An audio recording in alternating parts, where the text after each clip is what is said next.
Allô, allô? Est-ce que quelqu'un m'entend?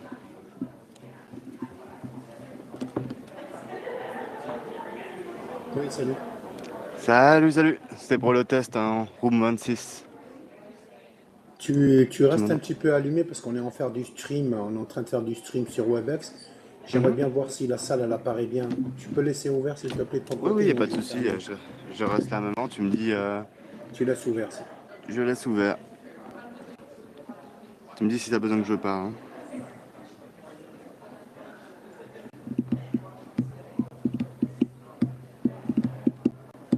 Super, merci, on te voit bien sur YouTube.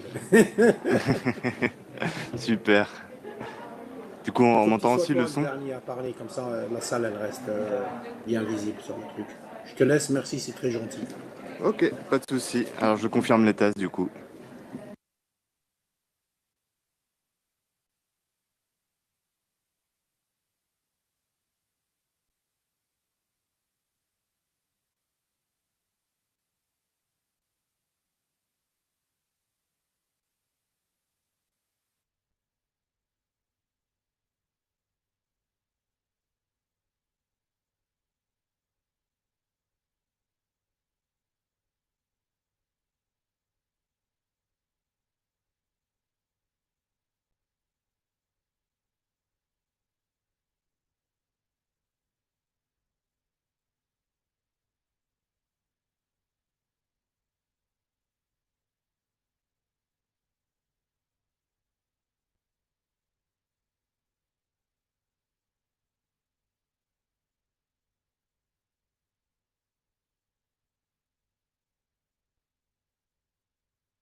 Good morning, everyone. Does that sound?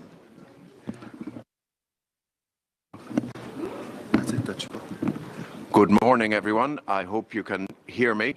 We're in a room that's a little more difficult than the room we were in last time. So I hope, but it's great to see it so crowded. So I want to welcome you and really thank you all for joining this final consultation on the WIPA political declaration. And I suppose just first a few housekeeping matters. It's a fully in-person format, and we have this room, room 26, from 10 o'clock until 6 p.m. Now, it may well be possible, hopefully, to conclude sooner, but we want to make sure that every delegation who wants to speak has the opportunity to do so. And in the spirit of inclusivity and multilateralism, and multilingualism, simultaneous interpretation into the 6 official UN languages is also available. So I would encourage you to make use of that. The meeting is also being streamed on the Irish Department of Foreign Affairs website and YouTube channel for those who are unable to join in person, but the only interventions from the room will be possible. On the public health situation, COVID measures remain in place in UN buildings and should be respected. Having said that, I was going to call on everyone to wear masks and realised that I haven't had one on myself. So let's just respect the regulations. So I want to thank you, really, I do want to thank all of you for the very positive discussions that we held in April. And those consultations, I think, they did exceed our expectations in many ways, and they allowed us to make really substantial progress on the remaining areas in the text. There is no doubt at all that the mood and sense of purpose at the meeting was affected by the impact on all of us of the evidence from Ukraine of the consequences of the use of heavy explosive weapons in our urban areas. It's important to note that this evidence has been building from other parts of the world over recent years. And so I think the engagement shown by delegations at the meeting is a reflection of the importance that the international community now attaches to this issue, states, international organizations, and civil society alike. And as facilitator and penholder for the declaration, the consultations gave us a clear sense of direction in terms of what would be possible.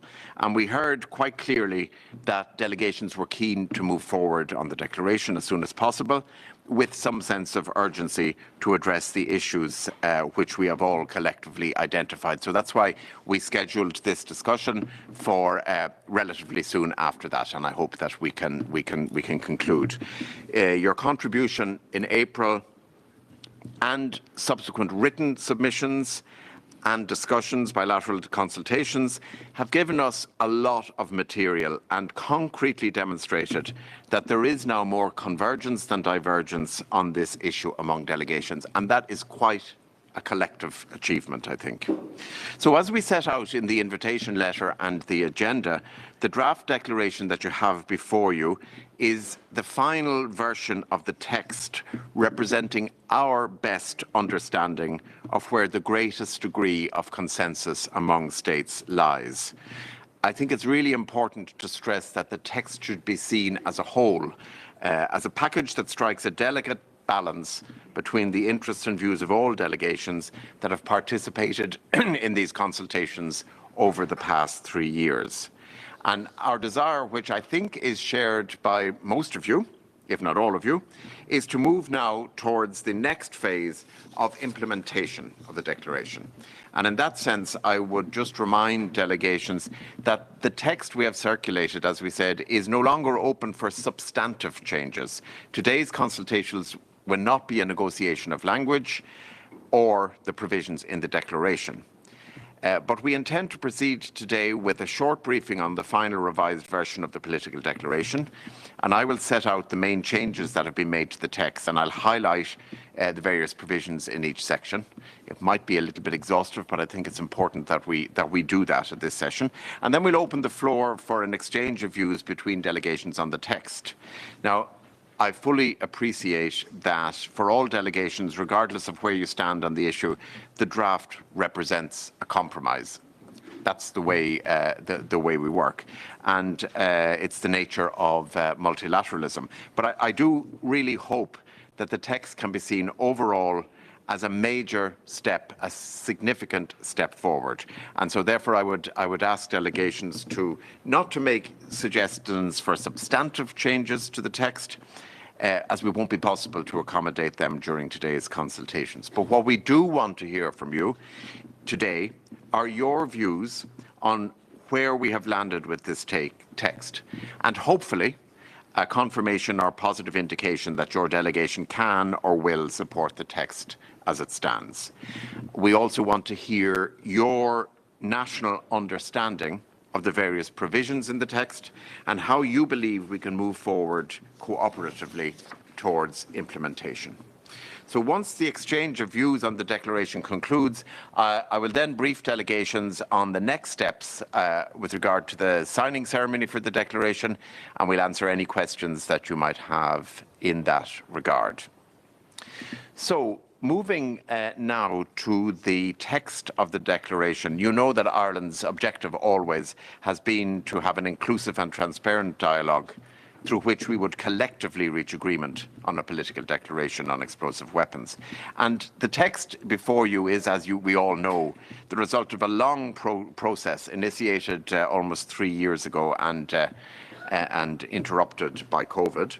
It is the culmination of a good number of in-person, virtual and written consultations, as well as online webinars and continuous bilateral meetings. So I think we have really been able over the last 3 years to reach a sense of a collective viewpoint on this difficult issue.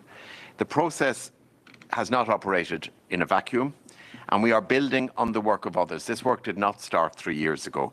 There have been a WEPA talk series led by Germany, the UNGA First Committee Joint Statement, regional conferences in Maputo in 2017, in Santiago in 2019, the Vienna International Conference, and the debate on the protection of civilians in urban warfare at the UN Security Council in January this year, at which the issue of use of explosive weapons featured quite significantly. So we have been operating in a strong multilateral context. And it is clear there is a broad spectrum of views on the issue, but we do believe that the final text is a concrete demonstration of effective multilateralism. Despite some divergences of views on how to address specific issues, there is clearly strong support for a political declaration that centres on the protection of civilians. The final draft retains the structure as the previous versions, and it's divided into two sections, two parts, a preambular section and an operative section. The underlying purpose has remained the same. The declaration must include a number of actions that will reduce the harm caused to civilians from explosive weapons in populated areas. And I think it's important to stress that, as with the previous versions of the declaration, the text does not establish a prohibition on the use of any specific weapon type or seek to create new legal obligations. And indeed, the text is explicit in stating that existing IHL provides the framework to regulate the conduct of armed conflicts and therefore applies to the use of explosive weapons in populated areas. What it does do, what the text does do, is recognise the significant humanitarian issues associated with a WEPA, and it acknowledges that there is a problem to be addressed and sets out a series of clear, forward-looking actions to address those issues. These commitments include a series of practical measures for all parties to armed conflict, and they range from a commitment to strengthen international cooperation and assistance with respect to the identification, development and exchange of good practices to enhance the protection of civilians. It also includes measures to facilitate the exchange of technical and tactical expertise and calls for improved data collection and casualty recording. And it recognises the challenges posed by non-state armed groups and the tactics that they often employ. So as we've said before, the text is not attempting to be overly prescriptive or exhaustive, and we recognise this is part of a process that will require long-term cooperation among and between states, international organisations and civil society. I think just to go through it as quickly as I can, but just to go through the different sections, I just want to kind of highlight the changes made. And I'll just do it section by section. Part A, Section 1, is very much the preamble, and it sets out the fundamental reasons as to why we need to address the issue through a political declaration. It highlights the link between the urbanisation of armed conflict and the increased risk to civilians, and it frames how the use of a WEPA can aggravate and increase the risk to civilians during armed conflict. The interconnectivity of essential services in urban areas is highlighted to emphasise the point that damage to one service can negatively affect services elsewhere, causing harm that extends beyond the impact area of a strike, as well as referencing the impact that a WEPA can have on services such as housing, healthcare, school and cultural heritage sites. The new draft also highlights how the provision of basic needs, including access to food and education, can be disrupted. Section 1 also addresses the direct impact of a WEPA on civilians and civilian objects through blast, debris and fragmentation effects, as well as the severe, long-lasting, indirect or reverberating effects that a WEPA can cause. The importance of data collection and civilian casualty recording is emphasised, and the draft emphasises the importance of sharing and making that data publicly available. Finally, the work of the UN and the ICRC, as well as civil society, on the impacts and long-term humanitarian consequences are welcomed, and the text encourages further research into the gendered impacts of the use of explosive weapons in populated areas. So the main changes to this section include a separation of the former paragraph 1.2 into separate paragraphs, and this was done to improve the clarity in the text. There is new language in section 1.2 that attempts to capture the range of factors that increase the risk to civilians, including the weapon's explosive power, its level of accuracy, and the number of munitions used. And all of these changes are in response to issues raised during the last meeting and subsequently. Section 1.3 includes a specific reference to children as being particularly vulnerable in terms of the severe and long-lasting indirect effects of a WEPA. Section 1.5 now includes a reference to hospitals and places of worship, as well as some minor editorial changes. And Section 1.6 now importantly highlights how unexploded ordnance impedes humanitarian access, as well as post-conflict reconstruction efforts. And the other changes in this section are stylistic or were made for consistency purposes. Section 2, I think perhaps the most important thing to mention here is that it is not the intention of the text to reinterpret applicable international law or to create new legal standards or obligations. This part of the draft declaration sets out to recall the existing obligations and commitments under applicable international law, including IHL and international human rights law. Additionally, paragraph 2.1 focuses on accountability, with the draft reaffirming our commitment to end impunity.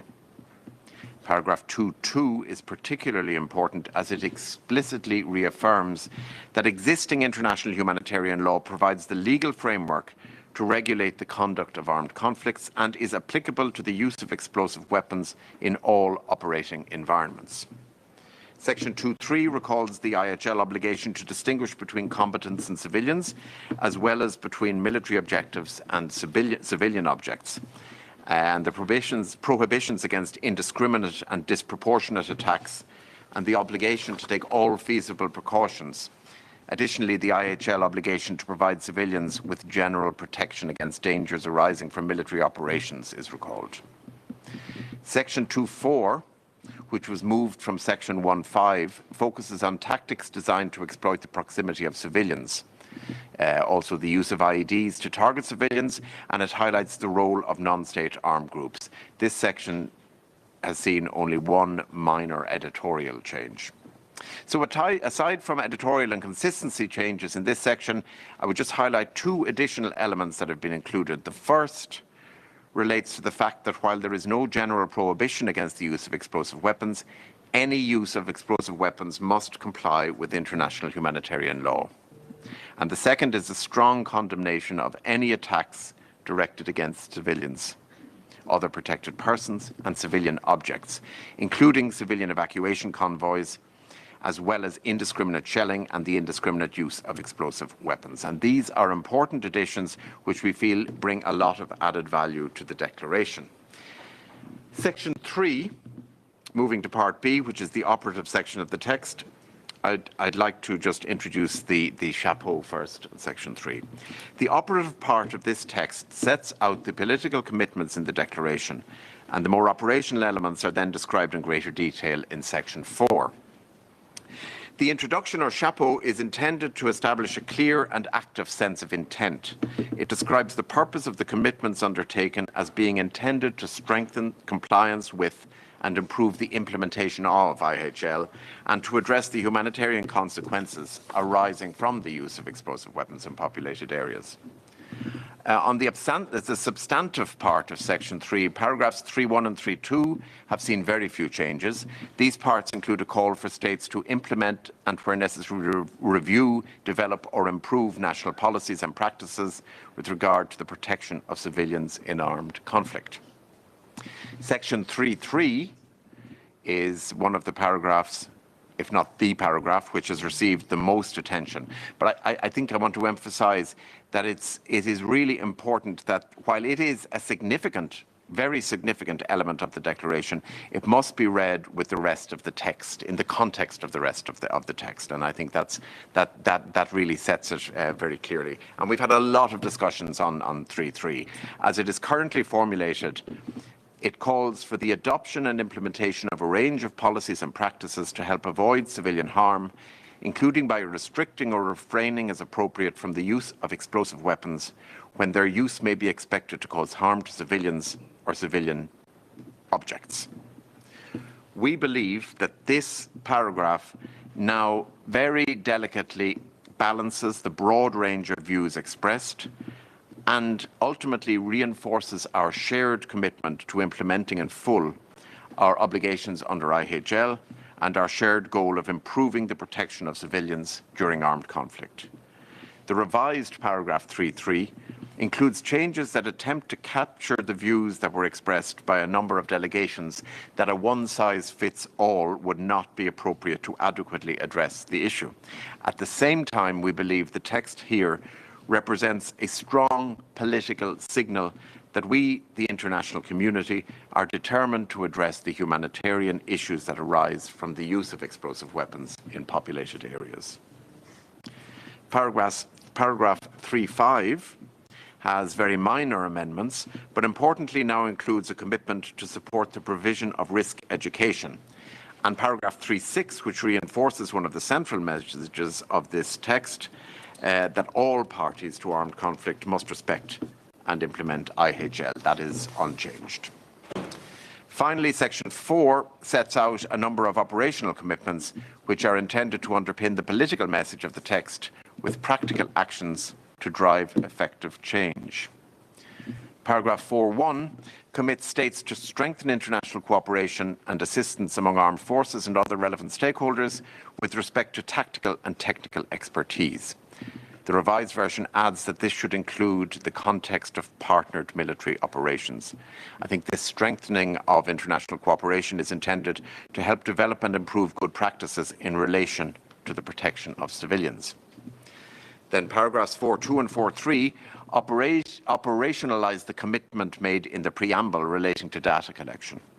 These sections call for the collection and sharing of disaggregated data on the effects on civilians of military operations involving the use of a WEPA, where it is feasible and appropriate to do so. It also calls on states to facilitate the work of the UN, the ICRC and relevant civil society organisations in their data collection efforts. The new paragraph 4.4 is an extremely important addition that commits states to facilitate rapid, safe and unhindered humanitarian access to those in need in situations of armed conflict in accordance with applicable international law, including IHL. Paragraph 4.5 contains an essential provision in the text on victim assistance and includes a commitment to provide, facilitate or support assistance to victims, including people injured, survivors, families and communities affected by armed conflict.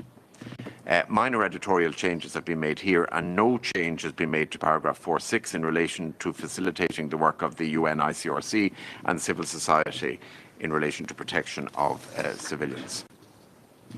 So we have consistently emphasized that the conclusion of a political declaration on a WIPA is the beginning rather than the end of a process. And I think that's important for us all to take note of today.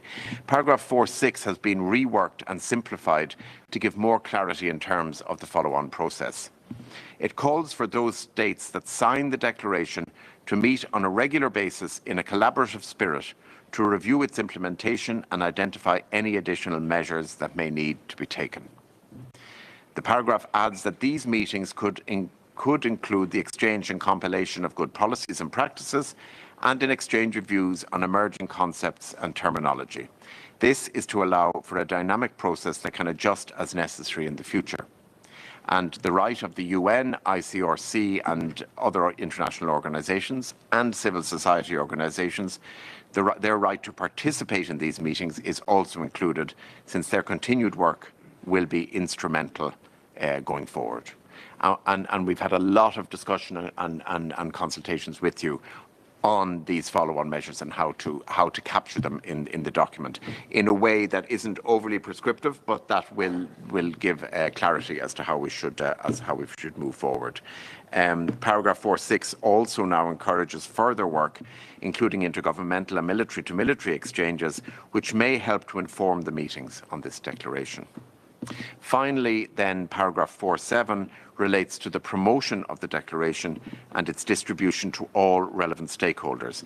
It calls on states to pursue its adoption and effective implementation by the greatest possible number of states and to seek adherence to its commitment by all parties to armed conflict. With that somewhat exhaustive run through the text, I think it was necessary. With that, I would like to open the floor to delegations for the next item on our agenda, which we have called item 3, exchange of views on the final revised version of the draft political declaration. So I would just ask you to raise your flags, your nameplates, and I already have some speakers inscribed on the list, but if you put up your plates, I will then hope to be able to see you, because it's not the easiest room, but we will definitely include everybody in the speakers list. We really want everyone's views on it, and I see plenty of nameplates going up.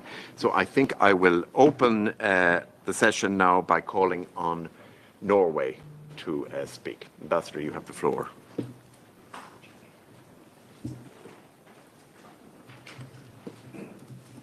Thank you for giving me the floor. Ambassador Gaffey, let me start by thanking Ireland, yourself and your team, for your steadfast leadership of this process, for your persistence and hard work, for your consultative, transparent way of working, and for having created the space for us to collaboratively get to where we are today. We may all have agreed on the overarching objective to strengthen the implementation of IHL and protect civilians from grave humanitarian harm. Yet the road has been long and at times challenging. We come from different backgrounds and contexts and have needed to build common understandings. We have had some differences on substance too and have needed to build consensus. Your inclusive, consultative approach and extensive outreach has given us the vehicle we needed to move forward. The final draft we have before us is a very good compromise that should enable us to conclude the process. It is a strong affirmation of the causal relation between the use of explosive weapons in populated areas and the ensuing humanitarian harm. It is a strong affirmation of the grave and broad scope of harm that is caused. It reflects a clear commitment to review, and improve the way we conduct our military operations, to make significant efforts to strengthen the protection of civilians from the harm that EVIPA causes. It affirms the need to work consistently and collaboratively to this end.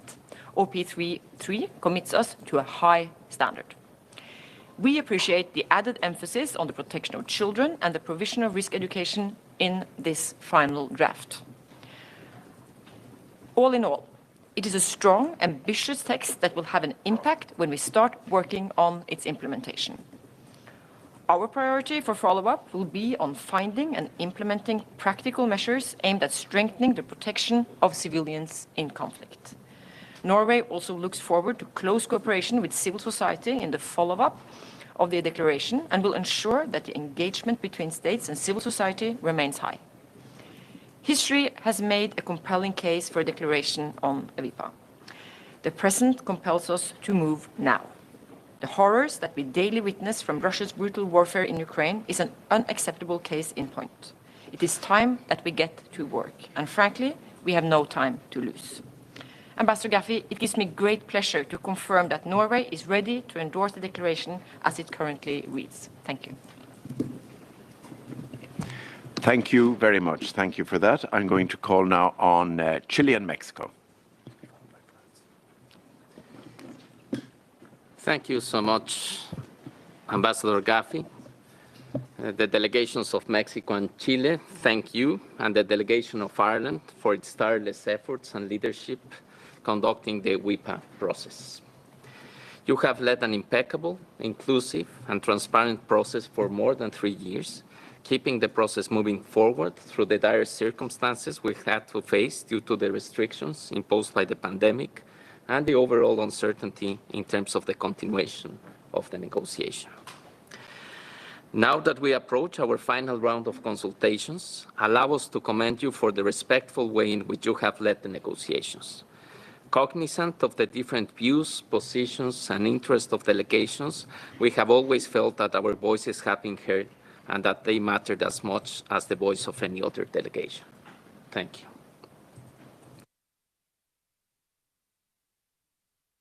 You have been witnessing the human suffering caused by the use of your mic is gone. Something's happened here. I think you're okay. Pero sí estaba al inicio. It was on at first, right? Yeah. Yes. Yeah. Okay.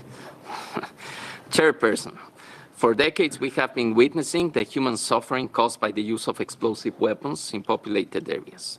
Compelling evidence from the field and testimonies provided in reports from the ICRC and civil society confirm that the use of these weapons is a major cause of civilian harm in armed conflicts.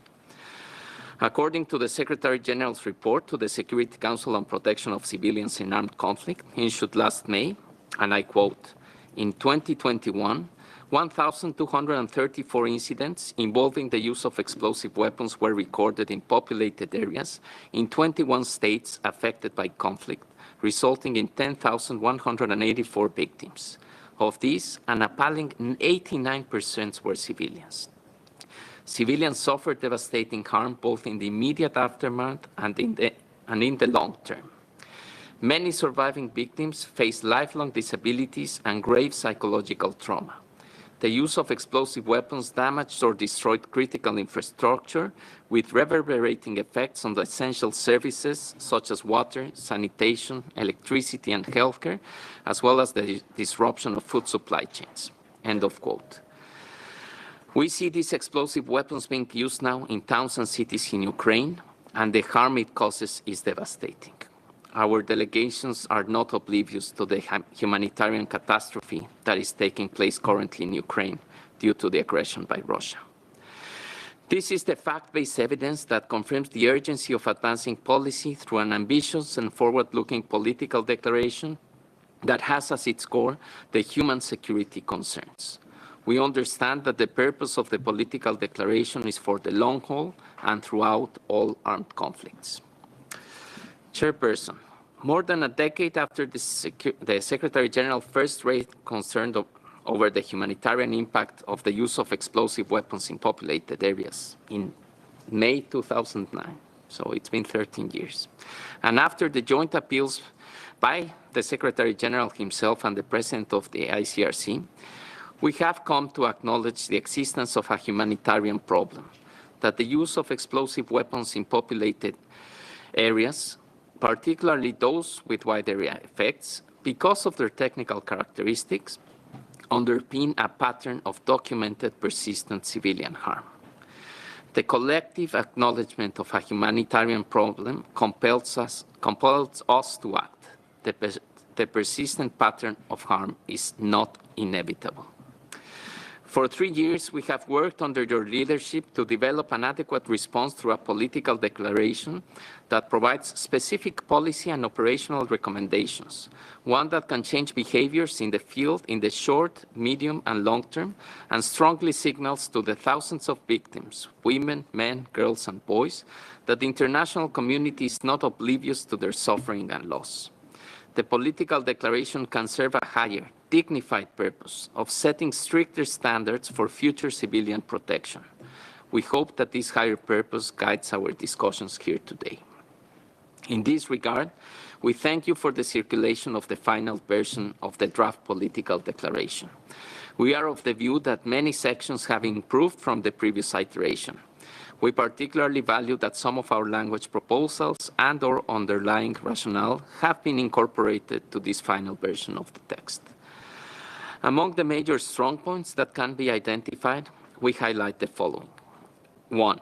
The draft declaration now clearly recognizes the humanitarian consequences of the use of explosive weapons as an objective fact, which has been extensively documented and proven by the UN, the ICRC, civil society, and other relevant sources of information.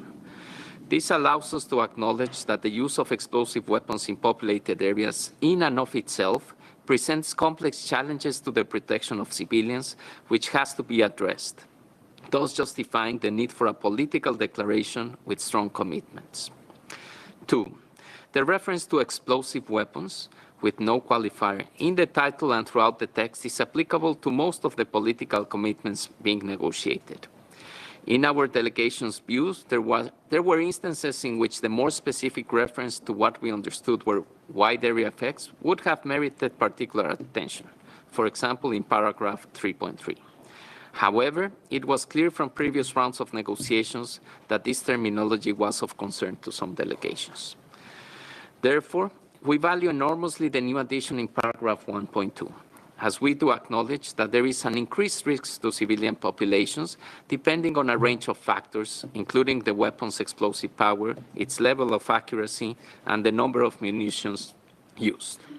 This common understanding will guide the operationalization of the declaration as a whole, because, as Ambassador Gaffey correctly says, we need to see the document as a context in its entirety. And 3, there is a clear acknowledgement of the multidimensional nature of the effects caused by the use of explosive weapons in populated areas on the civilian population. As we stated during the April consultations and even before, we have been flexible in terms of the terminology to be adopted. For example, reverberating or indirect effects, as long as the political declaration acknowledges that there are effects that gravely affect the fulfillment of the basic needs, fundamental human rights, and the development goals of a large part, if not the entire community.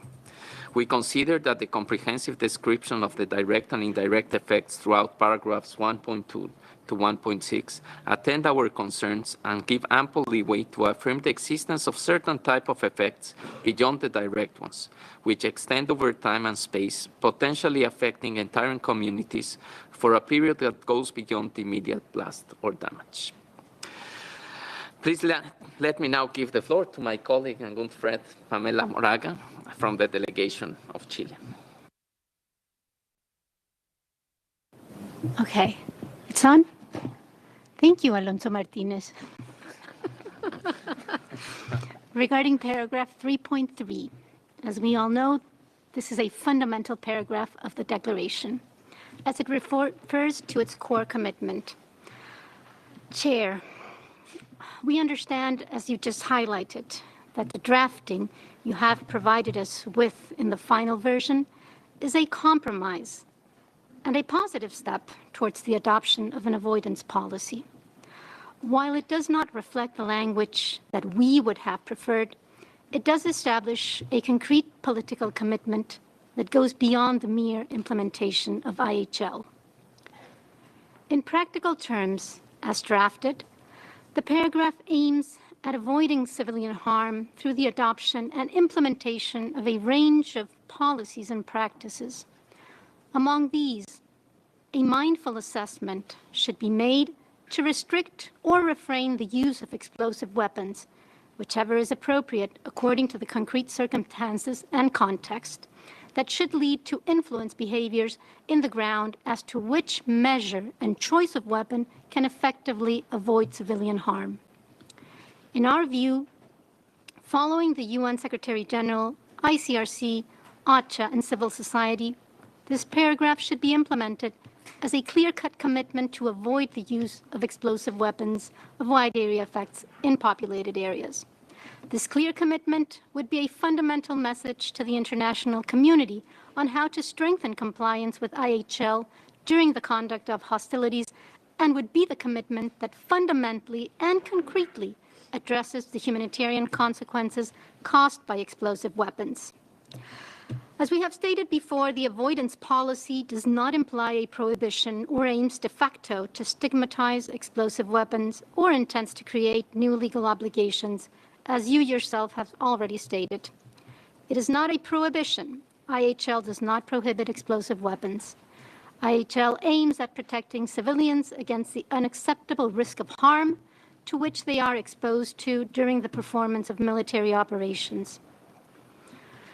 As the ICRC, OCHA, and civil society organizations have also stated, the rule of distinction prohibits indiscriminate attacks, which comprises weapons that can't be directed against a specific military objective because they have a large margin of error. Factual evidence shows that when explosive weapons with wide area effects are used in populated areas, it is very difficult to comply with the rule of indiscriminate attacks. At the same time, when assessing the proportionality of an attack and calculating the military advantage, the uncertainty lies whether military commanders actually take into account not only the direct effects, but also the indirect or reverberating effects. This is uncertain, but judging from the results, it remains to be clarified, as well as compliance with the key IHL rules. With the choice of explosive weapons in populated areas, particularly the ones with wide area effects, are we taking all feasible precautions to avoid or minimize the unacceptable risk of civilian harm? Should other weapons be used instead? Or use explosive weapons but modifying the technical parameters in order to limit the wide area effects, thus reducing the unacceptable risk of civilian harm? These are all legal considerations of existing IHL rules. There are no new legal obligations being spelled out or even hinted to, just clarity for compliance with the existing legal framework. The strengthening would entail clarity on the interpretation of key IHL principles by states and how they apply them with regard to explosive weapons, and particularly the ones with wide area effects. Given the documented grave pattern of harm to civilians, it is not enough to simply declare respect for IHL. The avoidance policy, again, not a prohibition and not a new legal obligation, entails taking measures to ensure the respect of IHL and to limit the risk to civilians by limiting the wide area effects, by using other weapons when fighting in populated areas in order to protect civilians. This policy of avoidance should be taken from the strategic, operational, and tactical levels, complemented with the necessary training and equipment for armed forces to be able to operate in full compliance with IHL. Last but not least, regarding the argument made about the stigmatization of explosive weapons, we believe that the process of stigmatization is a practical consequence of the effects of the use of a weapon and not attributable to a political declaration.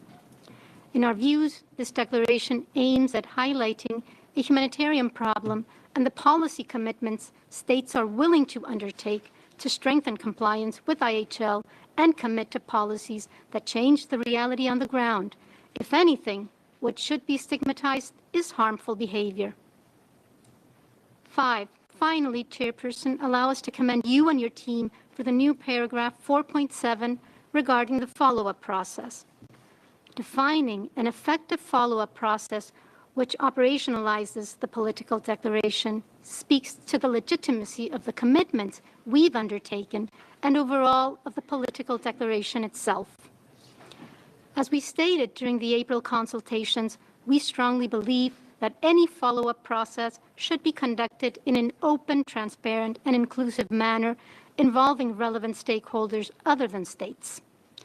The unacceptable pattern of harm shows the magnitude of the challenge in implementing the core principles of IHL in protecting civilians from the use of explosive weapons in populated areas. In this regard, translating IHL into action requires a multi-stakeholder approach, ensuring an inclusive participation to share experiences and views which go beyond the military perspective. Moreover, the follow-up process is the beginning of the operationalization of the core commitments in the political declaration. It will bear the brunt of refining its content, guide state practice, regularly assess its impact in the ground, and overall ensure that the process remains true to its humanitarian ethos. In closing, Ambassador Gaffey, we consider that the draft political declaration as presented today represents a delicate compromise text, one that the delegations of Chile and Mexico could be in a position to endorse. Obviously, and it will come as no surprise, we still believe that the text could be further improved and strengthened.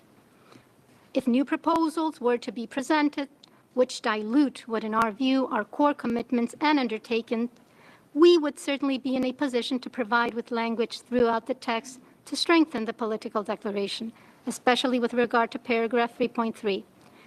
In any case, your introductory remarks have been reassuring in this regard. We hope that delegations approach this final version of the political declaration with the same spirit of flexibility and good faith with which Chile and Mexico have done, and which, in our view, has been the prevailing spirit throughout these 3 years. That, again, Chairperson, in large part due to the leadership of the Irish delegation, which we yet again commend and warmly congratulate. Thank you. Thank you very much to Chile and Mexico.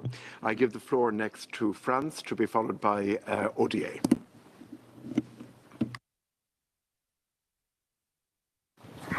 Merci, merci Monsieur le Président. Bonjour à tous, chers amis. Tout d'abord, permettez-moi de vous remercier ainsi que votre équipe pour les efforts inlassables que vous avez déployés tout au long de ce processus de consultation. Des efforts qui ont permis d'aboutir au texte, au projet de déclaration politique qui est présenté aujourd'hui.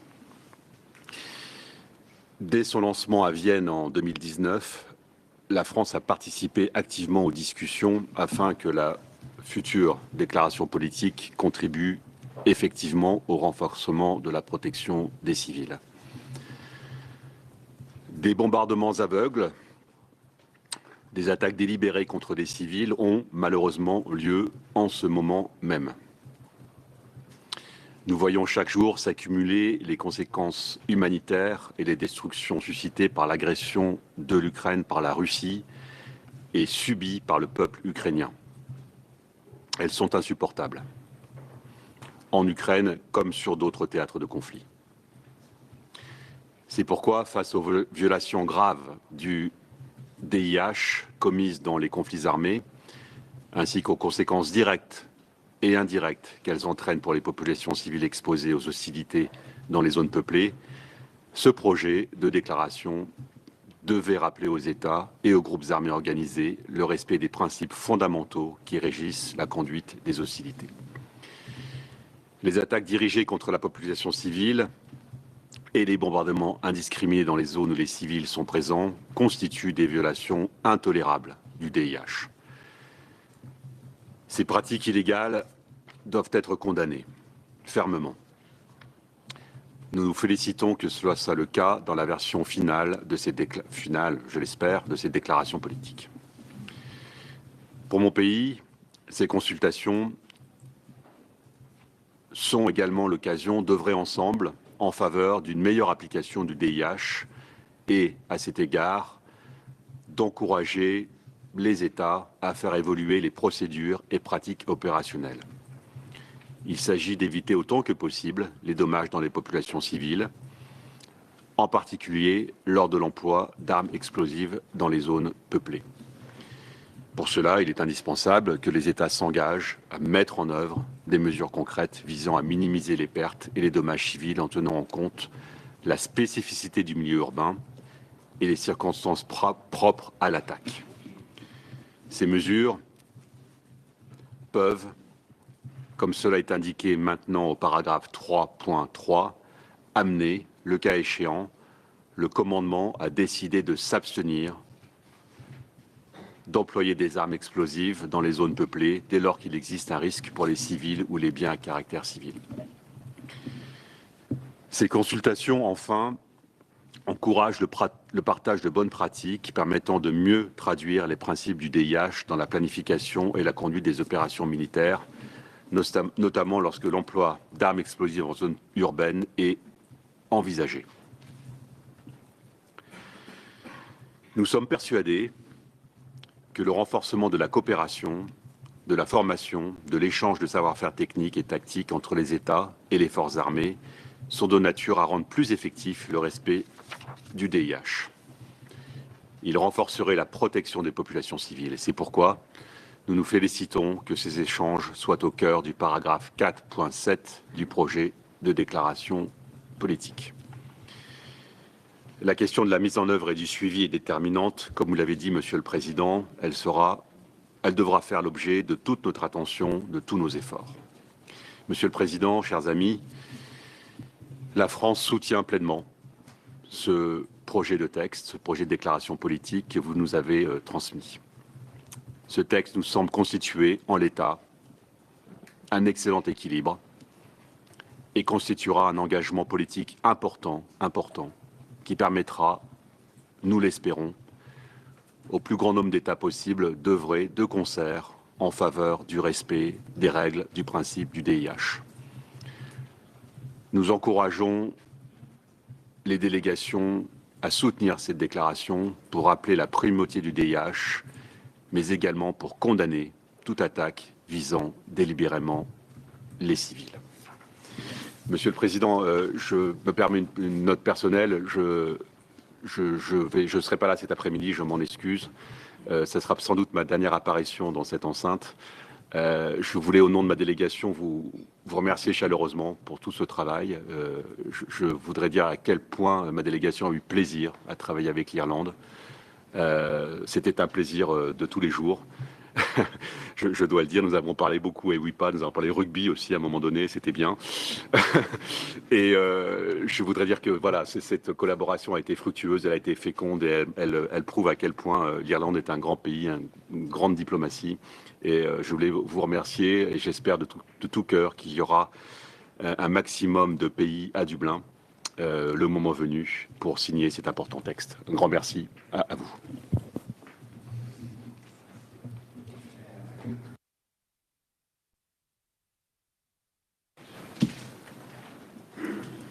Merci. Thank you, Chair. Ambassador Gaffey, Excellencies, distinguished delegates, ladies and gentlemen. I have the honor to deliver this statement on behalf of the following United Nations entities: OCHA, HCR, UNICEF, UNDP, UNIDIR, UNEP, UNMAS, OHCHR, and our office's ODA. At the outset, we wish to congratulate Ireland, participating states and civil society on the tremendous efforts undertaken to elaborate a political declaration to address the humanitarian consequences arising from the use of explosive weapons in populated areas. This important step to enhance the protection of civilians has been years in the making.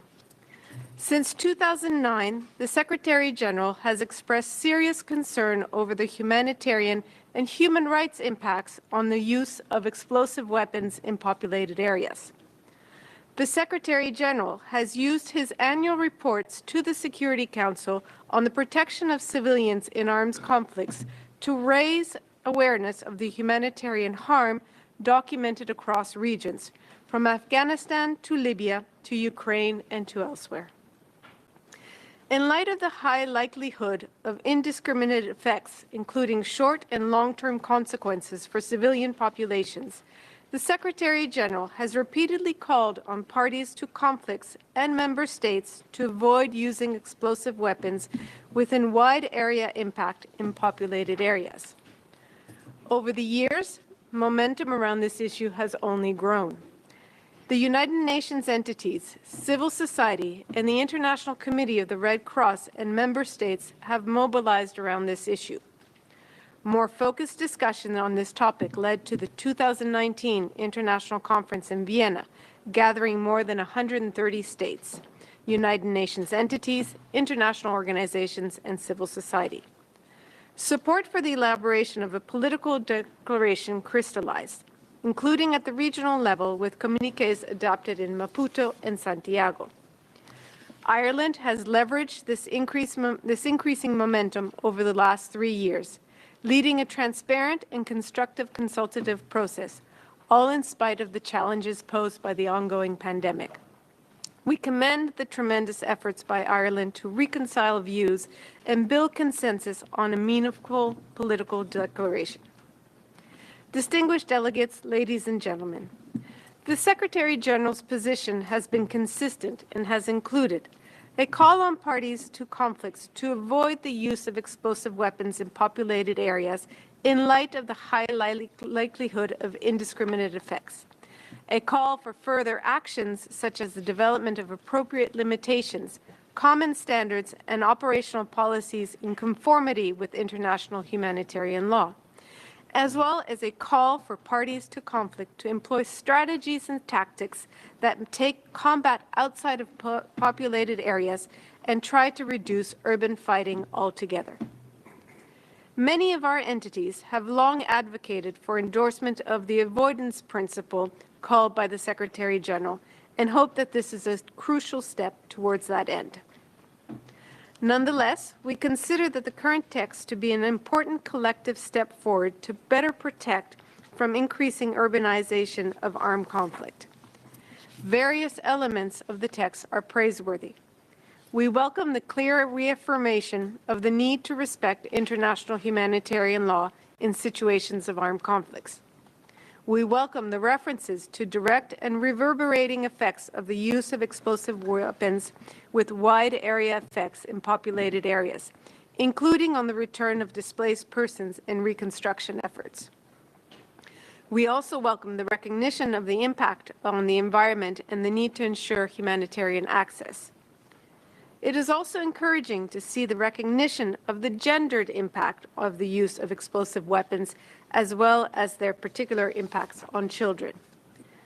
We positively note reference to efforts to record and track civilian casualties and the overall value of disaggregated data collection.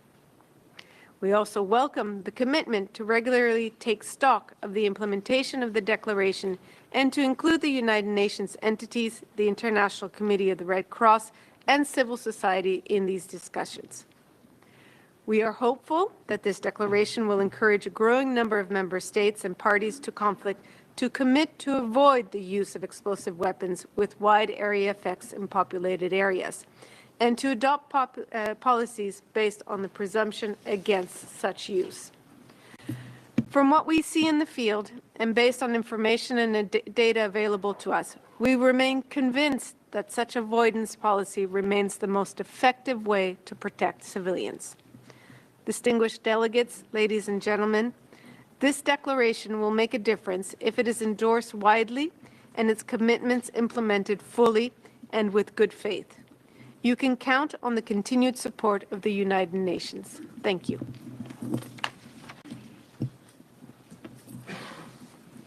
Thank you very much. I will give the floor next to New Zealand, to be followed by Japan. New Zealand, you have the floor. Thank you, Mr. Chair. And first, please let me extend Aotearoa and New Zealand's deep gratitude to Ireland for its leadership in this process. we're only too aware of the sustained heavy lift on the part of the Irish delegation in this task, especially you, Ambassador Gaffey, and your dedicated team here in Geneva, and before you, of course, the work of Austria. As New Zealand stated previously, both in this process and elsewhere, achieving a worthy IWIPA political declaration is very important to us. The tragic effects of explosive weapons use, especially those with wide area effects in towns, cities and other populated areas, are all too plain to see in contemporary conflicts. And these effects underline why ongoing political and operational attention and commitment are required to curb civilian harm from IWIPA. And we have before us the text of a political declaration that, to be frank, is not exactly as New Zealand would have drafted it. However, we recognise that there are many factors and perspectives at play here, and indeed one positive aspect of work on this document over a lengthy period is that it's helped us to understand some of the viewpoints of others better than we might have otherwise. It's engaged those within our own national system to focus on the problems created by explosive weapons use in populated areas in military operations, as we hope it's doing for other governments involved in this process. In New Zealand's view, the political declaration is a meaningful text that strikes an appropriate balance between ambition and appeal. There are things we would prefer to change, but we respect your request not to make proposals for substantive changes at this stage, such as on 3.3, where we recognise that you've achieved a very delicate balance, as you said before, and we can confirm to you that New Zealand endorses the declaration text as a whole, and we call on others to support it as well. Of course, the development and adoption of this declaration text are only the early chapters of this story.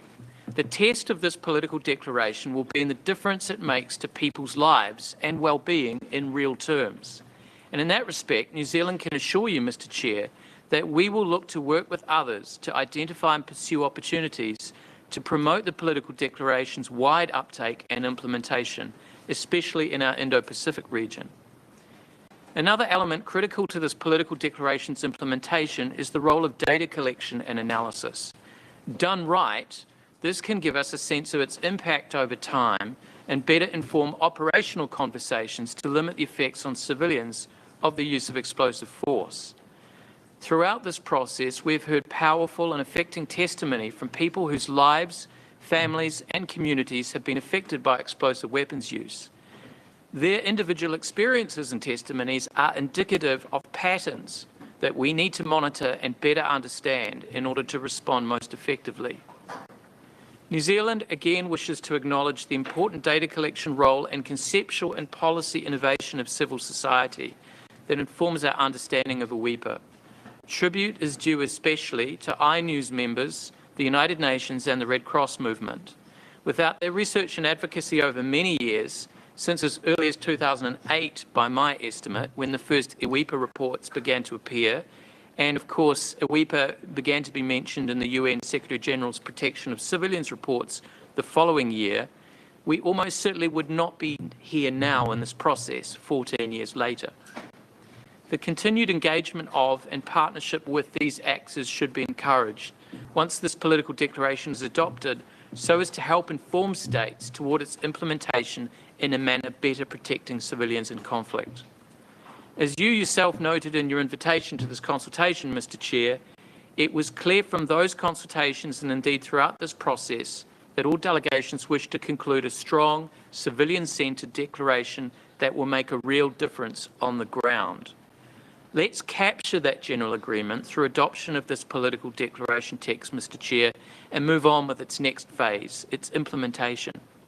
So we look forward to hearing from you about next steps later today, including plans for signature of this declaration. And I think it behooves me, since my distinguished ambassador colleague from France introduced a rugby metaphor, I think New Zealand must rise to respond to this. We think it's time to put this ball over the line, Mr. Chair. I thank you.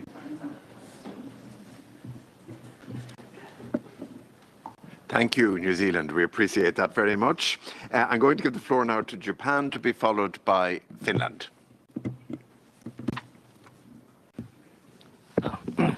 Thank you, Mr. Chair. To begin, I would like to join others in thanking you and your team, as well as Ireland, for the ongoing efforts in organizing the series of consultations on the political declarations. Mr. Chairs, we share the concern about the collateral damage to civilians caused by the use of explosive weapons in populated areas. Noting the recent deterioration of the security environment and the increasing number of cases in which the perpetrators are non-state actors, we would like to emphasize the importance of protecting civilians in situations of armed conflict.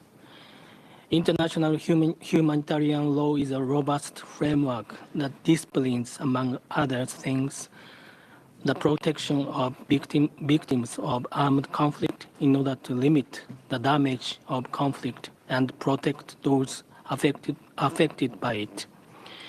Indiscriminate attacks that violate the obligation of ensuring, quote, attacks shall be limited strictly to military obligations, end quote, and attacks that are predicted to cause excessive civilian collateral damage are in violation of international humanitarian law and will not be tolerated. The consultations regarding EWIPA are significant in reaffirming the need for compliance with international humanitarian law in order to strengthen the protection of civilians in armed conflict. Japan has actively participated in the discussion of process related to this political declaration.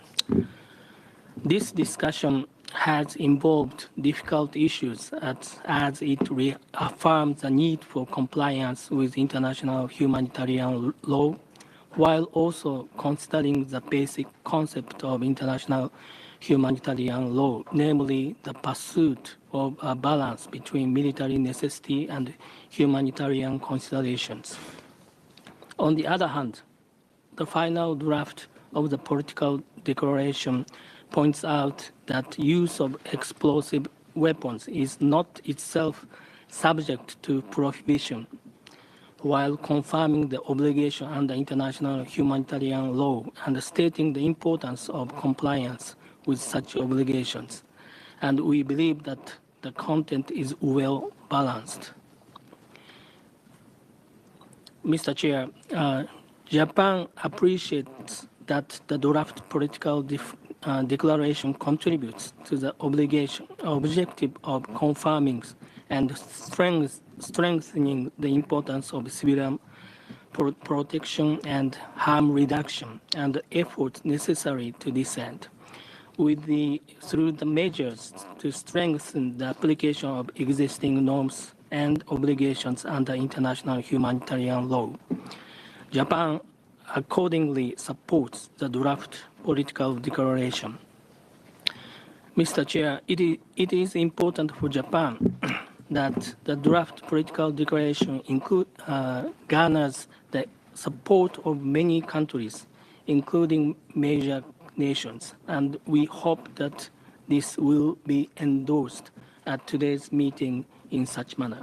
Thank you very much. Thank you very much. I give the floor next to Finland, to be followed by Guatemala.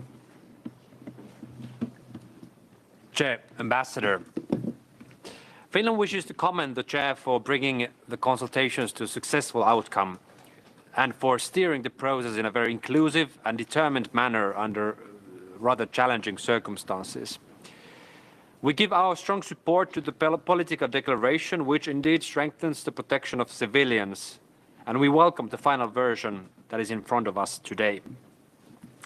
An important element of the declaration is the reaffirmation of our obligations under international law, including international humanitarian law and international human rights law, as well as our obligations to hold accountable those responsible for violations and our commitment to end impunity. As contemporary conflicts demonstrate, the damage by explosive weapons in populated areas can have devastating impact also on the environment through the contamination of air, soil, water and other resources. And we are pleased that this political declaration reflects this fact. The environment is civilian by nature and protected as such. And we find it important that this aspect of the protection by international humanitarian law is included in the declaration. It is also positive that the declaration pays attention to an integrated, gender-sensitive and non-discriminatory approach. We thank you.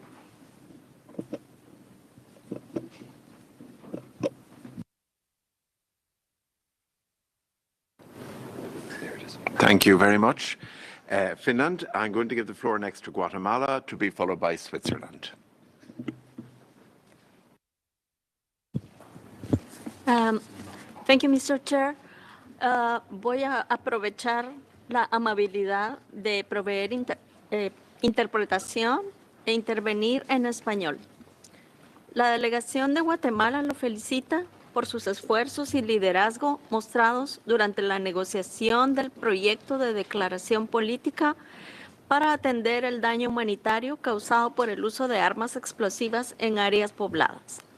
Tal como lo evidencian los reportes anuales del Secretario General de las Naciones Unidas sobre la protección de civiles en los conflictos armados, la coyuntura en relación con los ataques en áreas urbanas por explosivos está caracterizada por ser una amenaza latente a la paz que en el año 2021 cobró más de 10,000 víctimas, de las cuales el 89% eran civiles.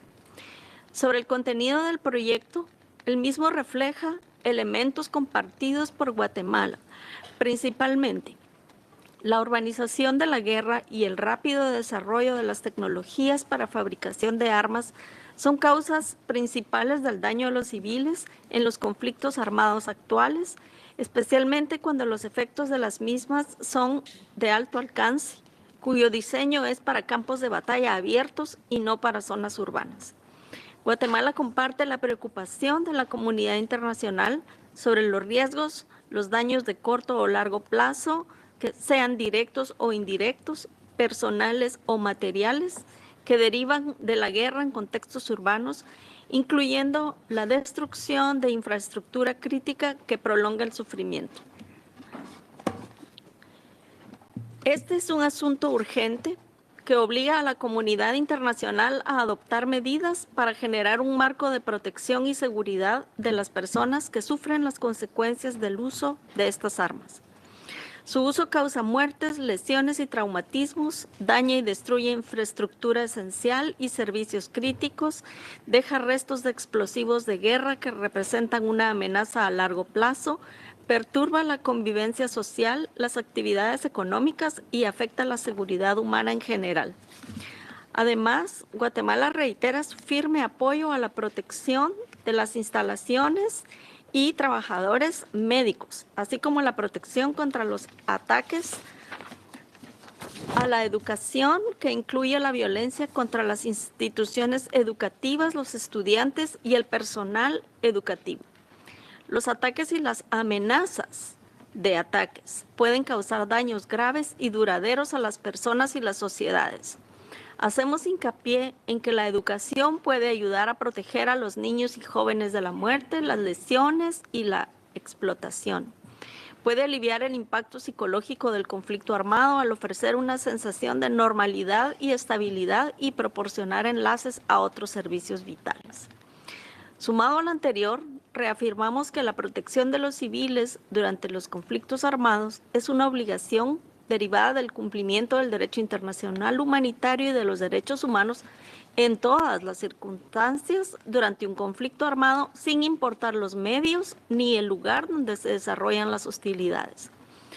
Guatemala considera que el proyecto de declaración presentado a nuestra consideración Es una buena base que aborda cuidadosamente las preocupaciones expresadas por las delegaciones durante el proceso de negociación y tiene elementos para promover el desarrollo de marcos políticos y operativos a nivel nacional, regional e internacional con un enfoque cooperativo.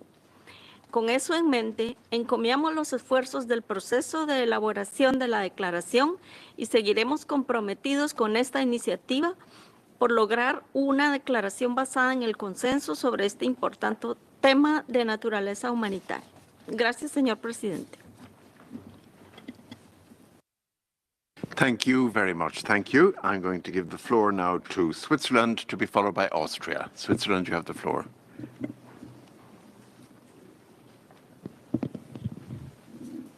Merci, Monsieur le Président. En premier lieu, nous tenons à vous remercier, ainsi que l'ensemble de la délégation irlandaise, pour vos efforts incessants et tout le travail accompli au cours des 3 dernières années. Vous avez dirigé nos travaux avec une grande habileté et patience tout au long des différents cycles de consultation, en recherchant soigneusement les possibilités de compromis sans jamais perdre de vue l'objectif final d'une déclaration aussi robuste que possible. Pour la Suisse, s'attaquer aux conséquences humanitaires de l'utilisation d'armes explosives dans les zones peuplées est une priorité. Les récents conflits armés, y compris l'agression militaire de la Fédération de Russie contre l'Ukraine, ont démontré une fois de plus les souffrances qu'elles engendrent et l'impérieuse nécessité d'améliorer la protection des civils dans la guerre urbaine. Ceci requiert en particulier une meilleure mise en œuvre du droit international humanitaire. Nous saluons les efforts considérables qui ont été déployés, particulièrement au cours des derniers mois, pour parvenir au projet actuel et final de la déclaration. Celui-ci nous semble abouti et nous pouvons l'appuyer dans les grandes lignes. Comme vous l'avez souligné, le texte qui nous est présenté doit être considéré comme un tout. Des modifications, même mineures, pourraient altérer l'équilibre délicat qui a été trouvé entre les intérêts et les points de vue de toutes les délégations ayant participé aux négociations. Pour cette raison, et même si nous aurions favorisé des formulations différentes concernant certaines dispositions, nous nous abstiendrons de proposer tout changement au texte. Toutefois, j'aimerais profiter de l'occasion qui nous est offerte pour formuler quelques commentaires.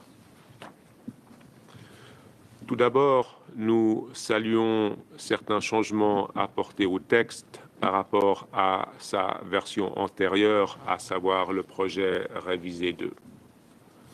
Parmi ceux-ci, j'aimerais souligner tout particulièrement l'inclusion dans le paragraphe 1.2 des facteurs augmentant le risque pour les civils et les biens de caractère civil résultant de l'utilisation d'armes explosives dans les zones peuplées. En ce qui concerne le paragraphe 2.4, notre délégation a fait savoir à plusieurs reprises que nous devons veiller à ne pas créer de nouvelles normes et nous assurer que toute condamnation concorde avec les interdictions existantes du droit international humanitaire.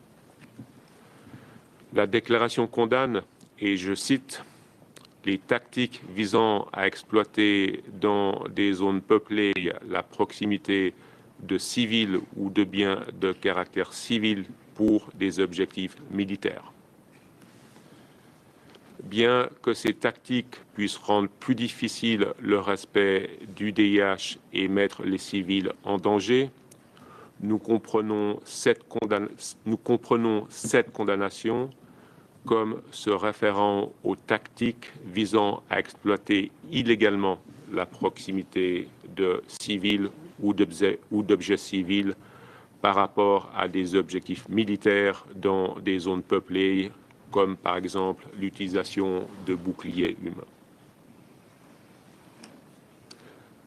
Comme d'autres délégations l'ont souligné, le paragraphe 3.3 peut être considéré comme le cœur de la déclaration. Nous tenons à vous remercier pour vos efforts en vue de dégager un compromis concernant ce paragraphe, le résultat étant dans les grandes lignes positif.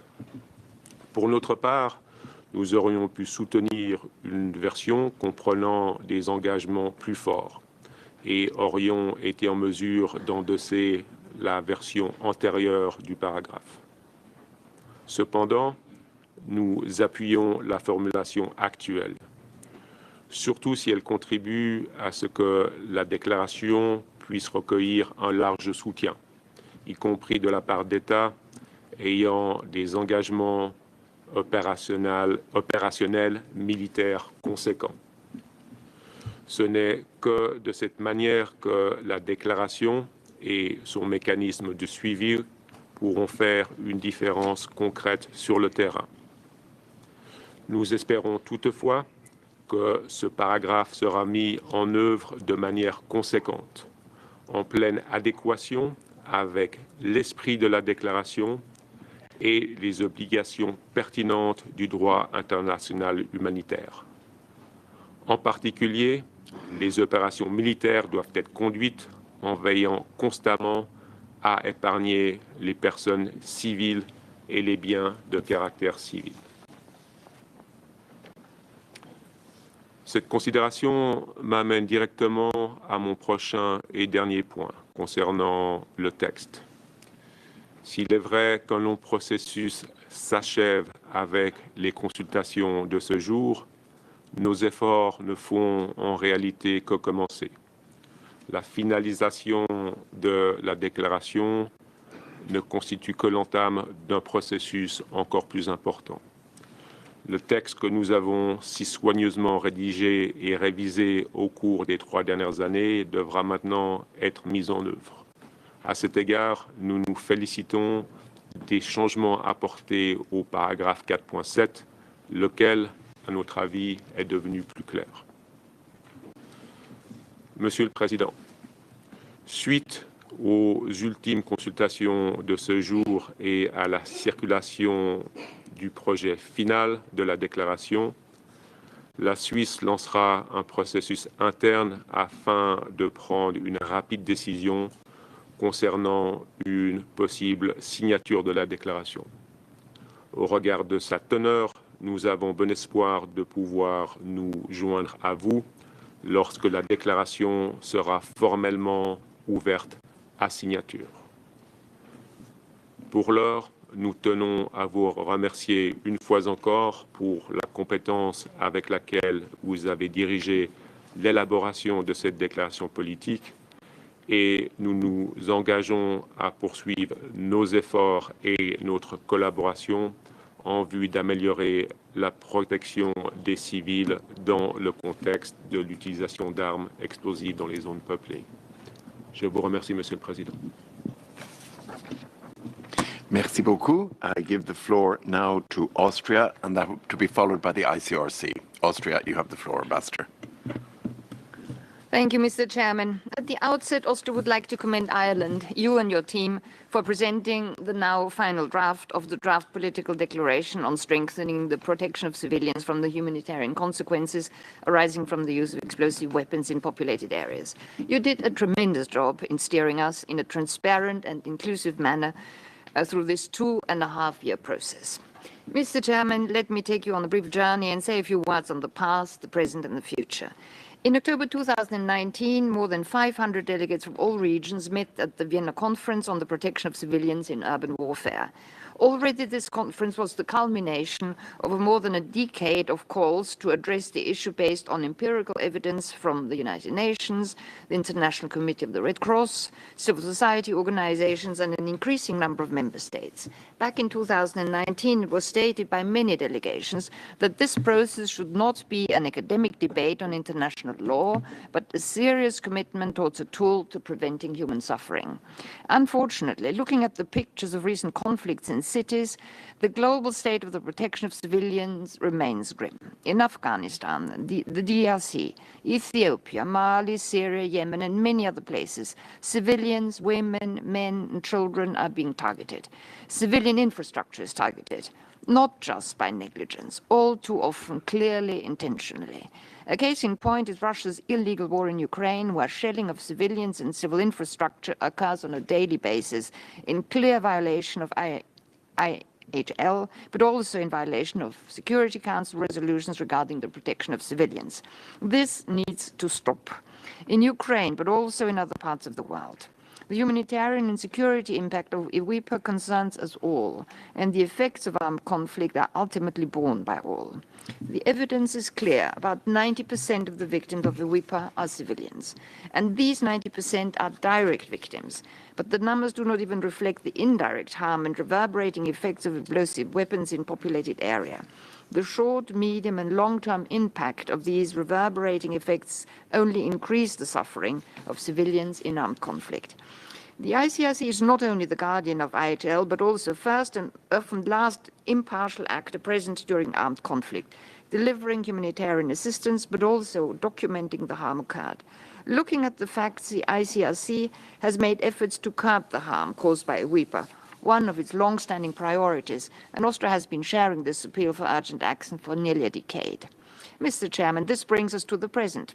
Thankfully, the idea of preventing human suffering has guided the discussion and finds its culminating point in the political declaration in front of us. From 2019 onwards, thanks to the leadership of Ireland and the constructive involvement of all delegations, the discussion shifted from if to how. The discussion became substantive, but instead of getting caught up in differences, states started building on commonalities. So today we have a declaration which clearly expresses that states are determined to reduce the unacceptable pattern of harm, that states will refine their policies by making more carefully considering potential users of IWIPA, and are making efforts to avoid, restrict, or refrain from the use, all with the objective of changing the unacceptable pattern of harm. Today, we have a declaration which imposes limits on their use in populated areas, which establishes victim assistance commitments, and which sets up a structure for our future work within the political declaration. As such, the political declaration will contribute to the protection of civilians from the harm caused by bombing and shelling in towns and cities. Mr. Chair, on the final draft, Austria would like to share some reflections. We would like to congratulate Ireland for giving the declaration the finishing touches it needed after a last round of consultations. It now provides clarity, and the text is formulated in such a way that it can be understood not only by experts, but also by a broader public, including persons participating or being affected by armed conflict in urban areas. We welcome the clear structure of the text. The draft text is now better focused on the protection of civilians from the use of explosive weapons in populated areas, which we consider the core purpose of our engagement. In the preambular section, we welcome the changes made. Section 1 now clearly acknowledges the multifaceted nature of the effects caused by the use of explosive weapons in populated areas on civilian populations, recognizing not only the direct effects, but also those effects that extend beyond time and space to affect the critical infrastructure encompassing potentially the general community of the populated areas, and for such a period that it goes beyond the immediate damage. These effects gravely affect the fulfillment of the basic needs, fundamental human rights, and the development goals of the community. Furthermore, Section 1 in paragraph 1.2 now acknowledges that the use of explosive weapons in populated areas presents an increased risk of harm to civilians on a range of factors, including the weapon's explosive power, its level of accuracy, and the number of munitions used.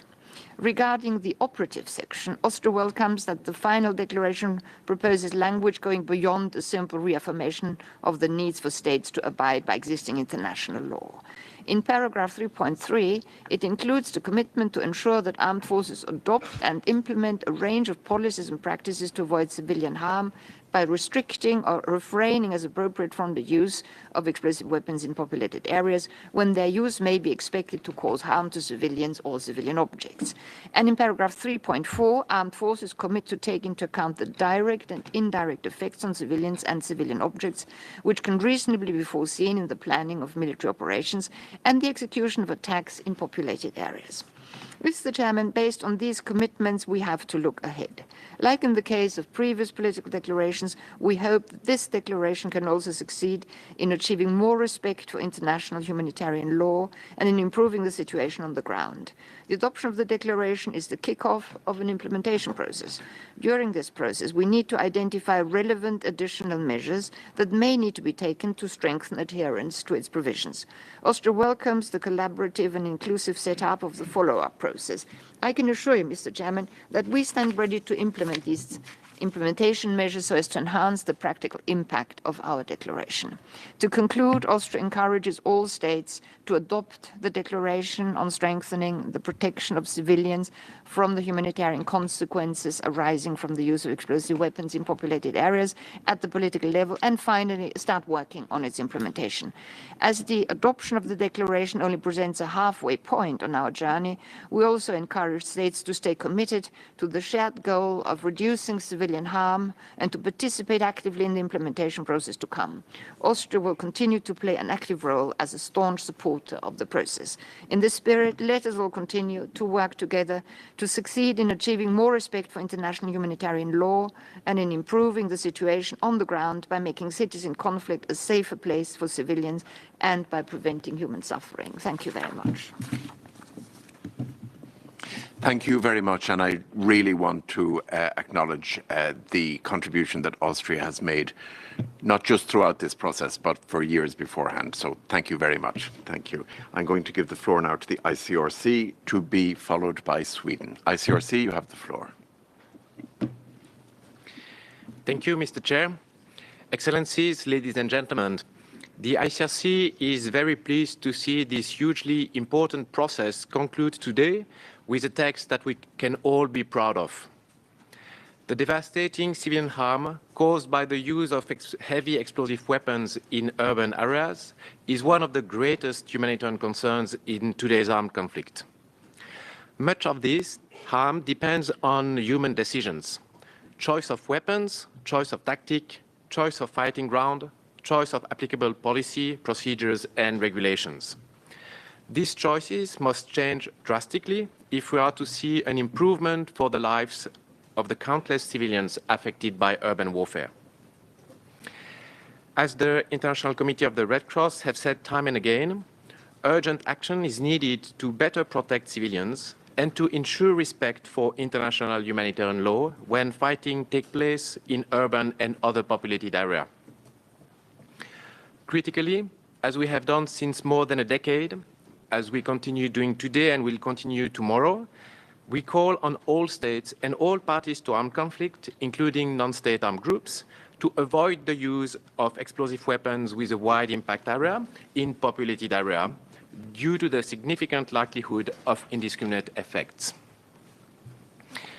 In this regard, Mr. Chair, we commend the declarations for its strong emphasis in the preamble on the devastating effects on civilians and civilian objects of the use of explosive weapons in populated areas. The declaration accurately described the spectrum of such direct and indirect or reverberating effects, including deaths and injuries, but also the impact on essential services, on the mental health of civilians, and on the environment. We also strongly welcome the declaration's acknowledgement of the link between the wide area effects of explosive weapons and the increased risk of civilian harm, a point that we have been stressing throughout the process. The commitment to collect and make publicly available data on such effect will provide even further evidence in these regards. In short, the declaration signals a shared recognition of the scope and gravity of the problem, which will provide impetus for and guide further action. Mr. Chair, We also commend the declaration's strong legal section that reaffirm key obligations under international humanitarian law and their relevance to the use of explosive weapons in populated areas. That parties to armed conflict comply strictly with the principle and rules of IHL is a prerequisite to protect civilian populations against the danger of hostilities, including the dangers entailed by the use of heavy explosive weapons. This section was, I believe, the least controversial, and we take it as a strong and welcome sign of consensus among states on the critical importance to respect and ensure respect for IHL in all circumstances, including when fighting in urban areas. Conversely, the operational commitment to be adopted under the declaration led to far more discussions. Throughout this process, we encourage states to reflect in the declarations a political commitment to avoid the use of heavy explosive weapons in urban and other populated areas. As you all know, in our view, heavy explosive weapons should not be used in populated areas unless sufficient mitigation measures are taken to limit their wide area effects and the consequent risk of civilian harm. We would have hoped to see such a commitment expressly included in the final text, and paragraph 3.3 falls short of that. While using a different language, this paragraph nevertheless makes a clear and strong statement that states need to change the way they plan and conduct hostilities in populated areas to protect civilians and civilian objects from harm, and that such change requires the adoption and implementation of a range of policies and practices to that effect, including restricting or refraining as appropriate from the use of explosive weapons in populated areas. We stand ready to continue providing states with our expertise and experience on the devastating effects of such use on civilians and civilian objects and on the policies and practices to effectuate the necessary change in this respect. Among others, the commitment to take into account the reasonably foreseeable indirect effect in the planning and execution of attack has tremendous practical significance and the potential to prevent or at least reduce civilian harms from attack in many contexts. The commitment to strengthen international cooperation and assistance in the context of partnered military operations also reflect a key point put forward by the ICRC throughout the consultations. The humanitarian considerations underpinning the entire declarations are further exemplified by the commitments to provide assistance to victims and communities affected by armed conflict and to facilitate humanitarian access to those in need. We are very pleased to see all these important commitments and many more in the final text. Mr. Chair, last but not least, the declarations provide for a solid follow-up process with the participation of the United Nations, the ICRC and civil society to give effect to the commitments that the declaration contains. Meetings foreseen could include the exchange and compilations of good policies and practices. Our milestone report published earlier this year contained many detailed, concrete, practical recommendations on preventative and mitigation measures to be taken by political authorities and armed forces. We trust that these recommendations will be helpful in informing states' further efforts in this respect and the identification of appropriate restrictions and restraints on the use of heavy explosive weapons in populated areas. We look forward to supporting states in doing so. Overall, this political declaration represents, in our view, a significant step towards better protection of civilians and respect for international humanitarian law. We therefore call on all states to endorse it and to effectively and faithfully implement it. Allow me to conclude, Ambassador Gaffey, by expressing our deep appreciation to Ireland for its steadfast commitment to protect civilians against harm caused by heavy explosive weapons, to thank you personally and your team for the exemplary manner you have conducted this process, despite many challenges, and to congratulate you and all those involved, states, the United Nations, and civil society for this achievement. Thank you. Thank you, and very sincere thanks also to ICRC for your steadfast engagement. to come as well. Thank you very much. I'm going to give the floor now to Sweden, to be followed by Germany. Sweden, you have the floor.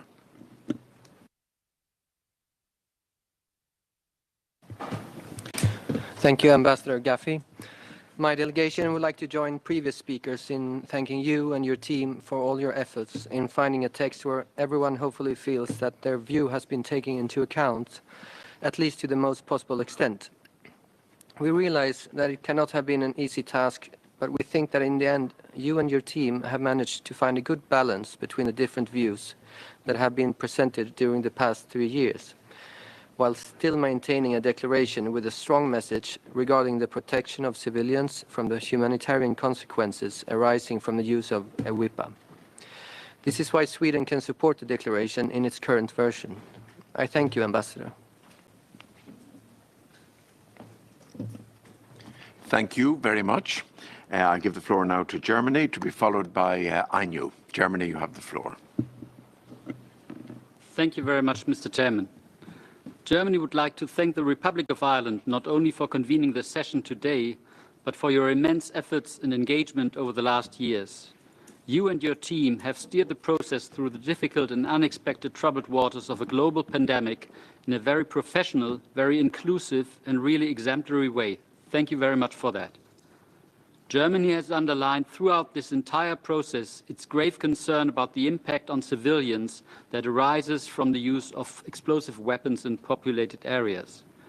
When explosive weapons were used in populated areas in 2021, a total of 89% of those killed and injured were civilians, according to the Explosive Violence Monitor 2021, and also cited in the annual report of the Secretary General to the Security Council on the protection of civilians in armed conflict, as mentioned by other delegations.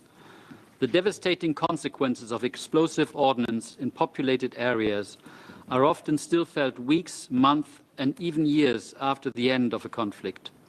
With the declaration that we are finalizing today, we must send out a clear message that this toll is unacceptably high and that we are committed to the better protection of civilians from such harm. When we look in detail at this high number of civilian casualties, we must note that a very high proportion of these casualties actually stems from situations where IHL requirements quite obviously were either not respected or even blatantly ignored. This is, for instance, the case for non-state actors, such as the so-called Islamic State or the Taliban. According to the Explosive Violence Monitor of Action on Armed Violence, in 2021, the use of explosive weapons in populated areas by non-state actors caused more than 9,500 casualties, of whom 65% were civilians.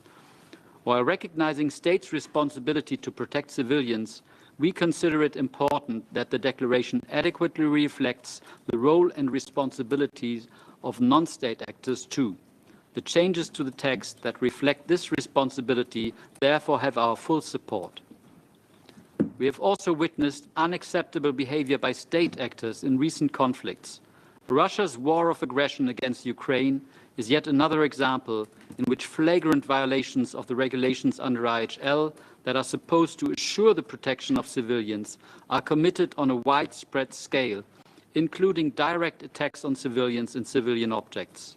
We condemn this behavior in the strongest possible terms and demand that Russia immediately and fully respects its obligations under IHL and under international law. We therefore fully support the insertion of language from the UNGA resolution on humanitarian consequences of the aggression against Ukraine in order to reflect this condemnation in the declaration. We are also witnessing grave violations of IHL with regard to the use of explosive weapons in other conflicts. It is therefore vital that our declaration indeed includes a clear call on all parties to armed conflict, signatories and non-signatories, states and non-states actors, to respect IHL and the humanitarian principles when using explosive weapons in order to minimize civilian harm, and we are glad that this is also reflected in the text. Mr. Chairman, I have referred to the high number of civilian casualties stemming from situations where IHL requirements have been blatantly and willingly ignored. But even leaving those cases aside, there is a clear need for parties to conflicts to improve implementation of IHL when using explosive weapons in populated areas.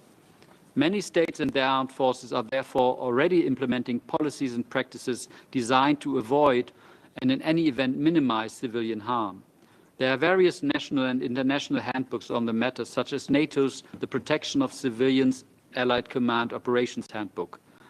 We believe that it is of paramount importance that with this declaration we focus on strengthening and further improving such policies and practices. And in that view, we shouldn't see the declaration as an endpoint, but rather as the start of a process aiming at ensuring a better protection of civilians. We support that this is reflected throughout the text, particularly by setting up a follow-up process in paragraph 4.6. Within this follow-up process, exchanging and collecting existing policies and practices can show us which approaches have been applied to different contexts. By comparing it with data and information that has been collected on the effects of explosive weapons by various actors, including international organizations and civil society, such an exchange can ultimately lead to a compilation or toolbox of good practices. This toolbox could then be used as a basis for trainings and exchanges with interested armed forces to provide additional certainty on how to best protect civilians when conducting military operations. Another aspect that should be included and discussed in future meetings of the follow-up process is the notion of foreseeable indirect effects. It has become very clear during previous rounds of consultations that further discussion is needed to arrive at a common notion of this concept. We see an interest to build on this discussion in the context of the follow-up process, even if this is not specifically mentioned in the declaration. Systematically comparing the different notions and exchanging on this subject could, in our view, help us identify on how best grasp and measure foreseeable indirect effects. Existing policies, such as the NATO handbook just cited, or the work by UNIDIR and the ICRC should be considered in this process.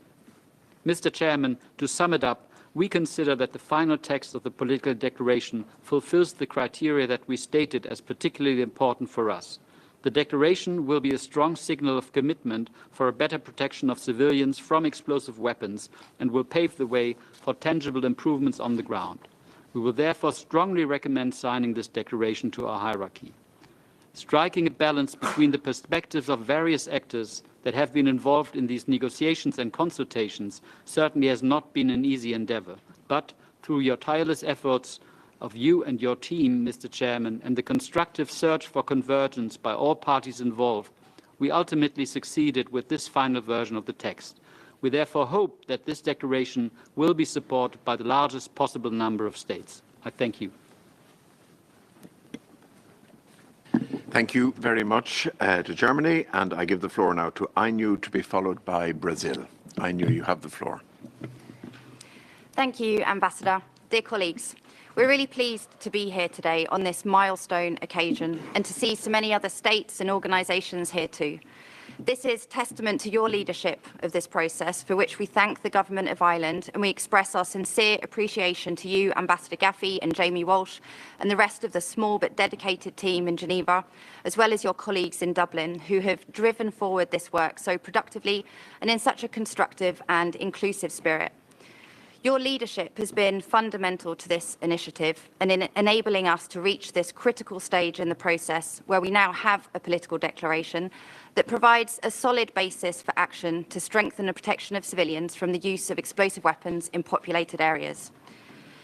This is an issue that Ainu and other partners in the UN, the ICRC and states have been concerned about and engaged in for well over a decade now. Ainu's primary concern and motivation from the outset has been the pressing need to address and prevent the human suffering and the widespread humanitarian impacts of bombing and shelling in towns, cities, and other populated areas. When we began our work on this theme, we wanted to challenge the notion that widespread civilian harm and damage and destruction of civilian objects and civilian infrastructure from the use of explosive weapons is an inevitable and acceptable impact of conflict. We wanted to reframe attitudes, to focus on limiting the use of heavy explosive weapons, to reduce civilian harm, to set new policy standards, and build a stronger sense of accountability and responsibility for the protection of civilians. With these aims in mind, the adoption of this political declaration is a major step forward and a significant contribution to the protection of civilians. Despite the fact that bombing and shelling in populated areas has long been established as the leading cause of harm to civilians in armed conflict, the political declaration is the first formal recognition of this grave humanitarian problem and of the widespread pattern of civilian suffering and devastation it encompasses. Recognition of this pattern of harm is critically important because it's by identifying and recognizing the consequences that arise from the use of explosive weapons in populated areas that allows us to identify and take the first steps towards tackling them. There is, of course, a lot more that needs to be done to ensure the broad adoption and implementation of new policy standards to strengthen the protection of civilians in practice. But we see this declaration as an important platform for future work on this issue that can bring together states, organizations, militaries, and humanitarian practitioners to work together to achieve these ends. We had hoped the text would contain an explicit commitment to avoid the use of explosive weapons when they have wide area effects in populated areas. Despite this, the text still provides a platform for us to continue to encourage and to work with states towards such change in practice through implementation of the declaration at the national level. This text commits states to establish policies that place limits on the use of explosive weapons in populated areas in order to avoid civilian harm and damage to civilian objects. The next phase of implementation at the national level is therefore critically important. Operationalizing this commitment will require the adoption of new national standards that lead to meaningful changes in practice. As such, how this commitment is interpreted and implemented is going to be fundamental to preventing civilian harm. The description in the preamble of the risk factors produced by certain types of weapon systems, namely the explosive power of a munition, its accuracy, and the number of munitions that are projected across an area, are important factors for militaries to consider when deciding on the use or not of certain types of explosive weapons in populated areas and for avoiding harm to civilians. This explicit recognition of key risk factors provides useful guidance for implementation of the declaration. The development of new national policies and practices, as required by the declaration, must address these risk factors by imposing a clear requirement to refrain from the use of explosive weapons in populated areas when they have wide area effects. That is, when the effects may be expected to extend beyond or occur outside of the military objective. The recognition of the severe and widespread impacts of the use of explosive weapons on individuals, on towns and cities, and on society is another important element of this declaration. Building greater understanding of the impacts on civilian infrastructure from military operations and specifically from the use of explosive weapons and the knock-on effects this has on the provision of services that are essential to the survival and the well-being of the civilian population is an important area of work for the future. Building knowledge and understanding in this area will help militaries anticipate and avoid these long-term reverberating or indirect effects. We also welcome the particular focus on other humanitarian considerations in this declaration to prevent and to address civilian harm. This includes the commitment to provide, facilitate and assist victims and to facilitate rapid, safe and unhindered humanitarian access, as well as to collect and share data to better understand humanitarian impacts. We welcome the recognition of gendered harms caused by explosive weapon use, and we encourage states to also consider differential impacts based on disability, race, and to take these impacts into account during the provision of assistance. We see this political declaration as a starting point for a process of work that will now begin, not an end point. And we recognize that changing military practice to further curb bombing and shelling in towns and cities is going to be a long-term undertaking. The key thing now is that states join this political declaration, and we encourage all states to do so at the signing conference later this year and to implement the declaration in good faith and in ways that will prevent harm to civilians and make a tangible difference on the ground. The states that join this declaration will be committing to work together to set new policy standards for the protection of civilians. This will require committed work over time and in partnership with each other, and we look forward to working with those that choose to be part of this community. INU is ready to play a key role in continuing collaboration between states and international and civil society organisations, and we look forward to the work ahead. Thank you. Thank you very much to INU, and I give the floor next to Brazil, to be followed by the Philippines. Brazil, you have the floor. Thank you, Chair. Thank you for the consultations that were broad and transparent.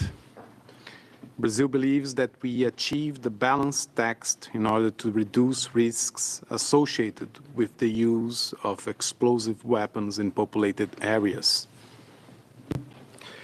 The declaration establishes a mechanism to follow up on its implementation. If we work together, we believe that the declaration can have a concrete impact on the ground. Brazil, therefore, supports the text of the declaration as it is now. And again, we thank you for your coordinating efforts. Thank you. Thank you very much, Brazil. I give the floor now to the Philippines, to be followed by Spain.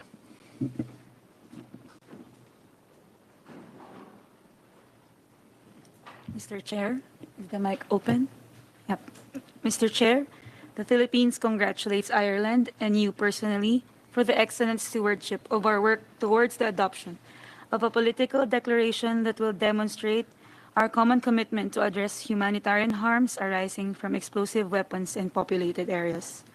Our commitment to this process, which we have supported since its inception, is anchored in our devotion to international humanitarian law and our firm conviction that international human rights law also applies in situations of armed conflict. We are delighted to see these foundational principles reflected in the final draft. In our earlier consultations, our delegation emphasized the centrality of the victims should be the overriding consideration in our work. It is in this context that we advocated for comprehensive and gender-differentiated victim assistance, the facilitation of rapid, safe, and unhindered humanitarian access, and the recognition that the impact of explosive weapons reverberates even long after the cessation of hostilities. Like many others, we have also sought to frame our work in the context of the threat posed by armed non-state actors. Many of these actors demonstrate no regard for the dignity of human life, using human shields and wantonly destroying civilian communities in their terrorist acts. The Global Terrorism Index cites the Philippines among the top countries facing the menace of terrorism. Our armed forces and law enforcement authorities are determined to continue to protect our people and communities fully empowered by our laws. We are pleased that the new language of Section 3.3 recognizes this context. We thank you, Mr. Chair, for crafting this excellent formulation, which does not create new legal obligation or norm, but rather affirms what we already practice. In our operational manuals, the use of explosive weapons in populated areas is already restricted by policies and practices that aim to avoid civilian harm. Such use may only be authorized by the senior leadership. Mr. Chair, we are positively disposed towards the draft political declaration as it currently stands.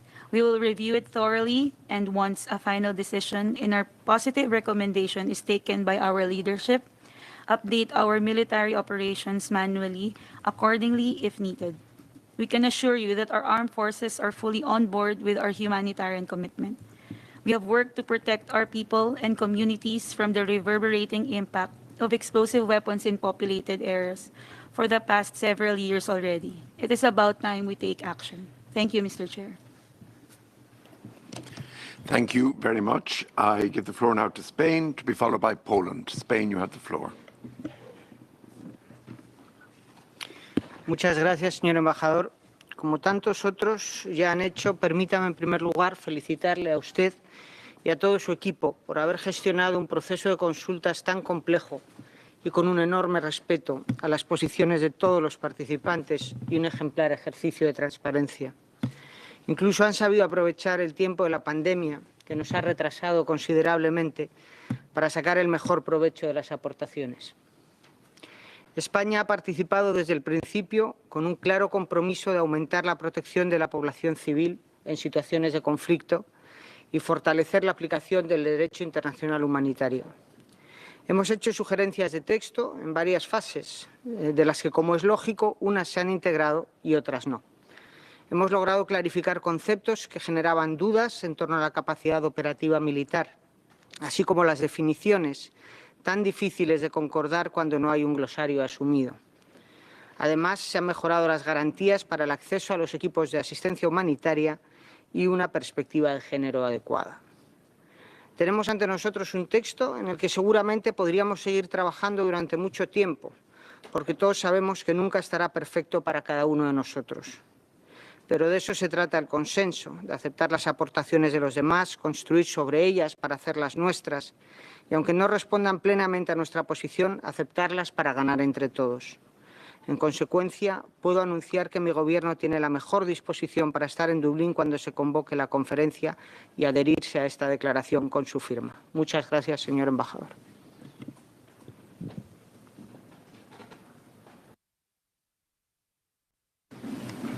Thank you very much, Spain. I give the floor next to Poland, to be followed by the United Kingdom. Poland, you have the floor.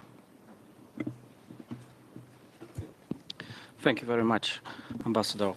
We have reached the moment of deciding upon adopting this political declaration. First of all, our words of appreciation go to Ireland for tireless consultations on this important document conducted in an inclusive and transparent manner. We support the humanitarian aspects of the political declaration. In the course of drafting process, we were driven, as were many other states, by the overall and overarching commitment to strengthen the protection of civilian and civilian infrastructure during armed conflict. This commitment, stemming from AHL, should be loudly voiced out, especially now, in the face of a brutal and illegal aggression of Russian armed forces against Ukraine. We condemn the targeting of civilian and civilian infrastructure on all ongoing crisis and war. Poland's views on the political declaration as distinctive contribution to upholding IHL in the context of protecting civilians and civilian infrastructure during armed conflict. Ireland's efforts and perseverance, and also opinions forwarded by many states, result in a well-balanced document that takes into account national security concerns, military necessity, and at the same time maintaining the humanitarian perspective. The political declaration will undoubtedly support our work in the CCW Convention, which provides the appropriate framework. In this moment, we are ready to adopt the political declaration. I thank you, Mr. Chair. Thank you very much. I give the floor now to the United Kingdom, to be followed by Netherlands. UK, you have the floor. Thank you very much indeed, Mr. Chair. You first convened us for consultations on a possible political declaration on explosive weapons in populated areas on the 18th of November 2019. I recall at that time you had hoped to have 3 rounds of consultations with a final signing ceremony in Dublin in May 2020. Of course, it didn't transpire exactly as you had planned. But you and your colleagues from the Irish Mission here in Geneva and back in Dublin have worked tirelessly, both in the real and virtual worlds, to keep up the momentum behind this process. Having steered the discussions to the point today where we have a final text before us is a major achievement, and I congratulate and thank you and everyone who has been involved very sincerely for that. The world has changed in another way since those first discussions at the end of 2019.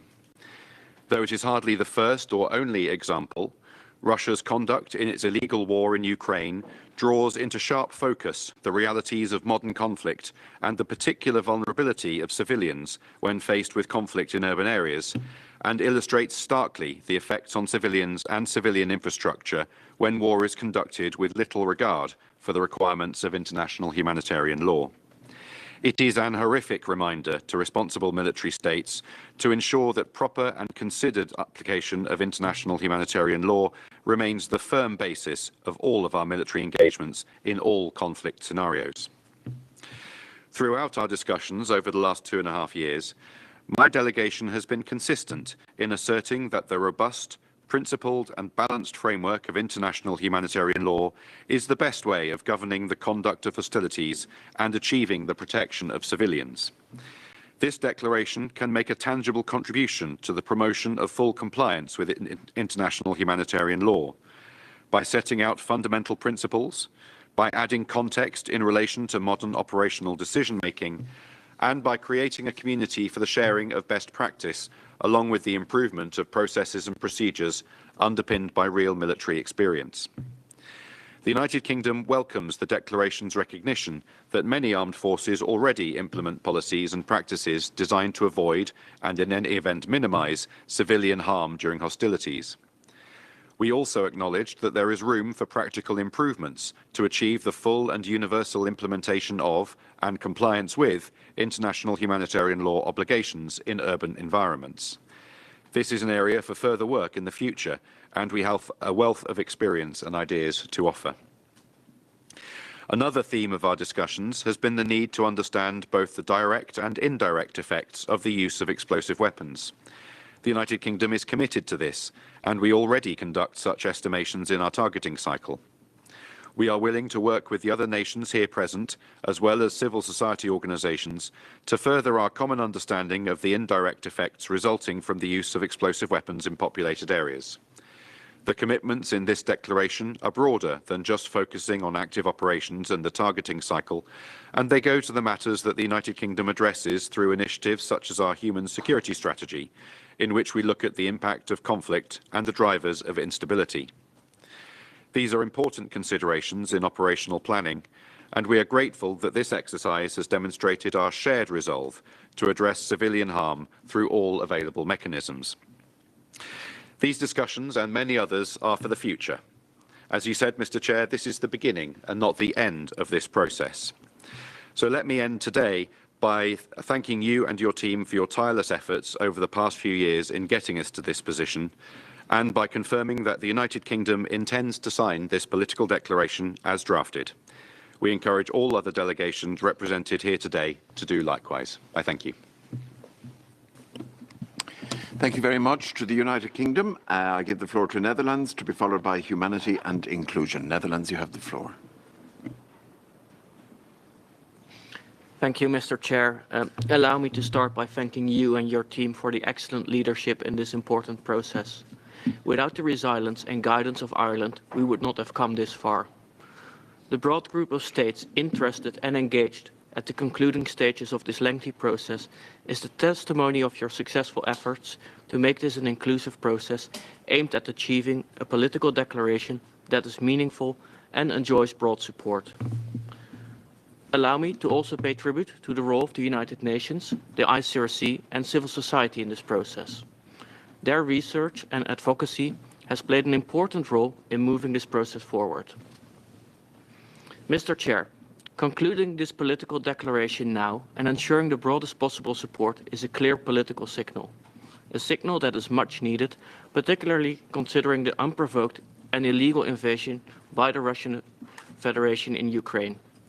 The Russian aggression against Ukraine and the Ukrainian people is a horrifying illustration of why both the implementation of IHL and ensuring accountability for violations of IHL needs to be strengthened. We also see too much harm being done to civilians in conflict elsewhere in the world, including through indiscriminate attacks by non-state actors.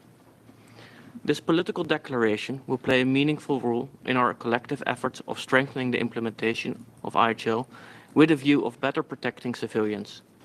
In our view, the current text contributes to these aims, including through the identification of several practical measures and a follow-up process.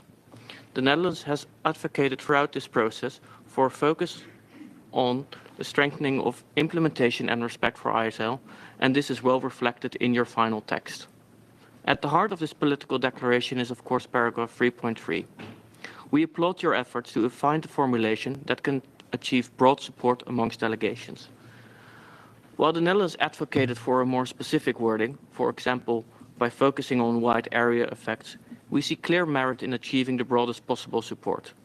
Moreover, this paragraph should be read in its broader context of the political declaration, and the different parts are clearly interlinked and reinforcing each other. Overall, the Netherlands views this text as a solid, well-balanced political declaration and is therefore able to support it. We look forward to learning more about the signing ceremony in due course and hope to join a broad group of states in signing and committing themselves to this political declaration. Thank you, Mr. Chair.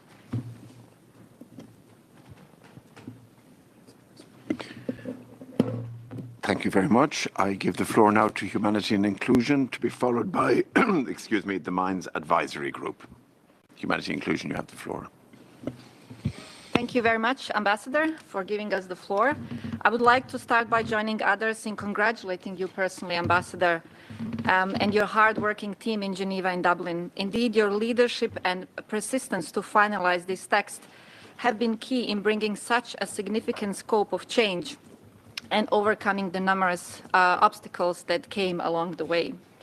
This is highly appreciated from our side, and we would also like to mention and express our gratitude to the government of Austria on their previous leadership in the Vienna conference, where this political process officially started. Now we feel that we are finalizing one chapter, and the next one that follows will be equally challenging for all those that commit to work on the implementation of this document. Ambassador, we believe we share the feelings of majority here. With this text, we have came a long way. When HI engaged in this political process, we had one aim: to report on distinctive pattern of harm, of civilian harm, caused by the use of explosive weapons that we could observe in the affected areas where HI is working on humanitarian response and mine action. From the very beginning, we wanted this practice to stop because that will be the best way to protect civilians living in armed conflicts.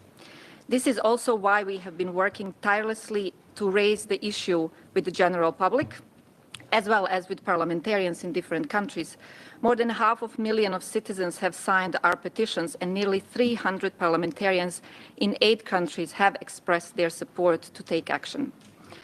One of our first research related to the topic was to showcase how horrid were injuries, physical injuries caused by the blast and fragmentations of different types of explosive weapons, and what is the psychological burden that women, men, boys and girls carry when living under bombing and shelling. We continued collecting this evidence and continued speaking about injuries, physical and psychological, with many of you here, as we wanted to make sure that the political declaration is about those that suffer the most, civilians. Besides direct impacts, we gathered evidence in Syria, Yemen and Iraq on indirect and reverberating effects of explosive weapons, showing how these impacts create humanitarian disasters for civilians that live in areas affected by the use of these weapons. Therefore, we are reassured to see that the focus of the political declaration goes beyond the immediate impact and takes into account indirect and reverberating impacts of explosive weapons used in towns, cities, and other areas where people live.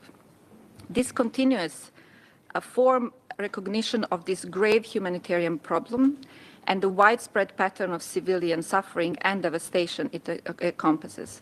After years of international discussion and almost 3 years of diplomatic process, one of the biggest victories to have won the battle of ideas. No one today can reasonably deny the magnitude and the scale of the humanitarian tragedy caused by bombing and shelling in towns and cities.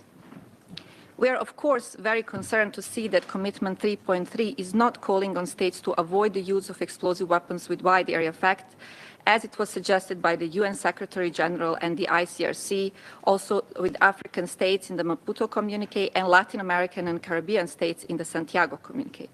But this text needs to be looked as a whole.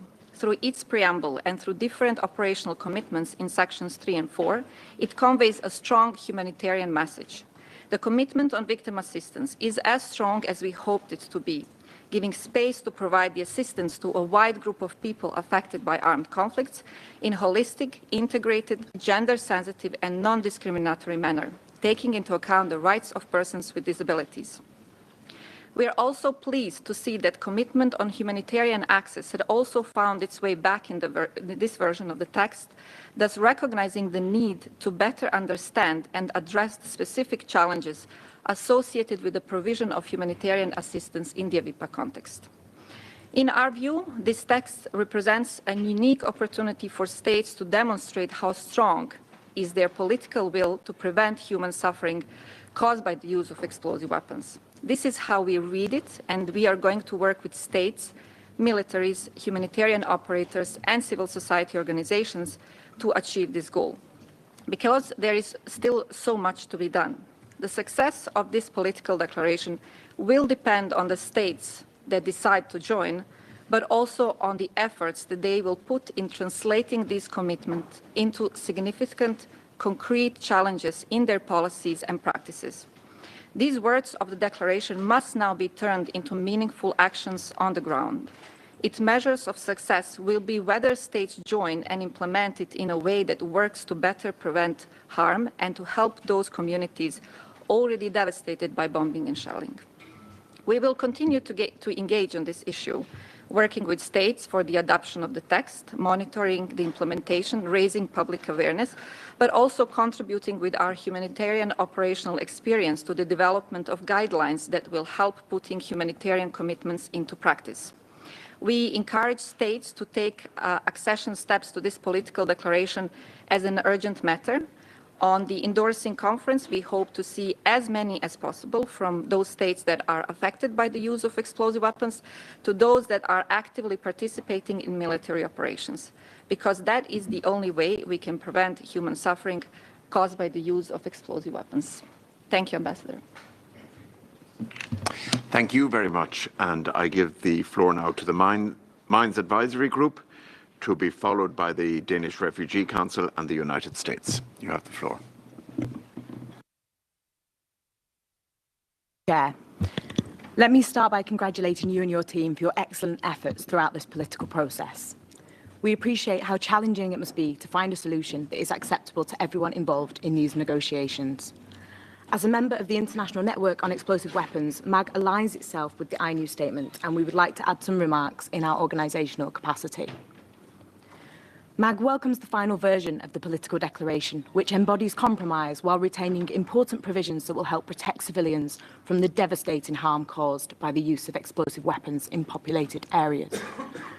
The text provides a clear description of this extensive and long-term harm when explosive weapons are used in populated areas. As a humanitarian mine action organisation, we're pleased to see that the impact of explosive ordnance is recognised and the need for clearance and risk education is acknowledged. We also welcome the commitments regarding humanitarian access and assistance for victims and survivors. We believe that the text would have been strengthened by references to wide area effects, but we appreciate the need for consensus. We welcome the acknowledgement of the increased risk to civilians from explosive weapons, depending on factors such as their level of power, accuracy, and the number of munitions used. We are pleased to see the commitment to restrict the use of explosive weapons in populated areas when their use may be expected to cause harm to civilians or civilian objects. Mr. Chair, while we are pleased to see this consultation process approach its conclusion, this is not the end of the road. And as other delegations have said, it is the start of a new journey to help strengthen the protection of civilians in urban conflict. In our view, one of the most important aspects of the political declaration is that it creates a framework for discussions, which includes civil society among other relevant stakeholders. Working in places such as Iraq, Syria, Myanmar, and now setting up operations in Ukraine, MAG teams see first-hand the scale of destruction and human suffering, and we hope our operational experience in dealing with the aftermath of explosive weapons in populated areas and supporting communities affected by conflict will bring useful inputs to these important discussions. The need to strengthen compliance with international humanitarian law is more urgent now than ever. We call on all states in the room to endorse this political declaration later this year and embark together on this journey to protect civilians. Thank you, Chair.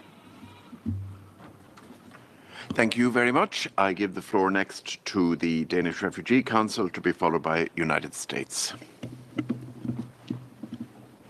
Thank you, Ambassador, Chairperson. As an organization who too conducts humanitarian mine action operations, we wish to express our deepest appreciation for the efforts made by the Government of Ireland to finalise the political declaration aimed at strengthening the protection of civilians from the use of explosive weapons in populated areas. We also wish to congratulate all states who have participated in these consultations since 2019 and shown dedication to the process. Making sure today's satisfaction will result in a lasting behavioural and mind shift is now crucial for all those who suffer from indiscriminate and unfair effects of the use of explosive weapons in populated areas. Over the past few months, the shocking and tragic events and scenes in Ukraine have caused despair and grief and have only served as a reminder of past and ongoing conflicts in other locations.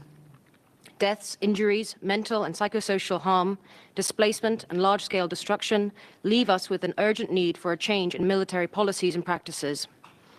We hope this will soon come so that civilians are able to live safe from conflict and explosive weapons. We feel the same outrage in seeing patterns of harm across the world, from a local hospital in Afghanistan contaminated with UXOs, preventing more than 2,000 people access medical care, to the outbreaks of cholera in Ukraine as a consequence of the destruction to water and sanitation services, to the lives lost or maimed due to remnants of war. We feel the same indignation in knowing that half of the population of one of the main cities in Libya report feeling unsafe in their own neighborhood due to the presence of explosive ordnance, or in knowing that the destruction of a school in Syria or Yemen prevent children from receiving adequate and safe education. Yet, all hope is not lost. The Danish Refugee Council welcomes the final political declaration draft and believes it will be effective in addressing the humanitarian concerns since it offers a good basis to seek the change needed. In particular, we welcome the recognition of direct, indirect and reverberating effects in the preamble, the commitment to develop national policies and practices regarding the use of explosive weapons in populated areas, as well as the commitment to assist victims and document civilian harm. Regarding Article 3.3, the core of this political declaration, we all know that its force will depend on its translation into action, and DRC expects a resolute and unequivocal commitment and follow-up in its direction to effectively protect life and dignity of civilian women and men, girls and boys during and after conflict.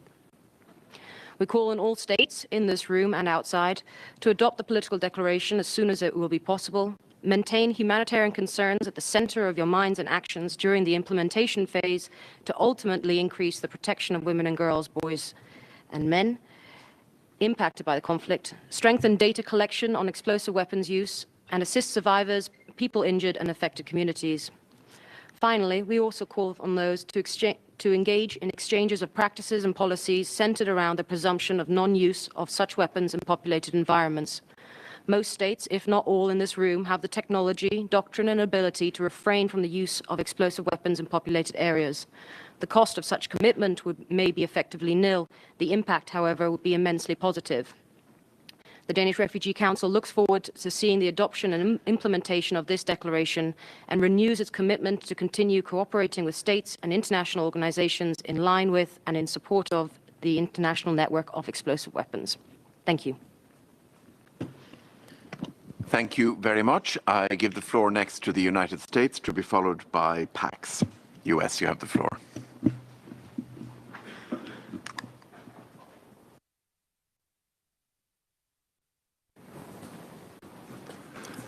Thank you, Mr. Ambassador, and like others, let me first start by thanking you and Jamie and the rest of the Irish delegation for your tireless work over the past several years on this important political declaration. It has been a long and sometimes challenging and intense process, and we appreciate Ireland's efforts to address and incorporate views of a wide range of delegations into this final text.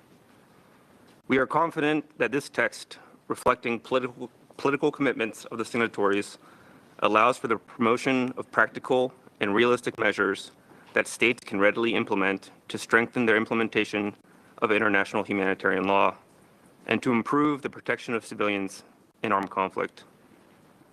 The unconscionable atrocities being committed against the people of Ukraine make this work all the more pressing and important.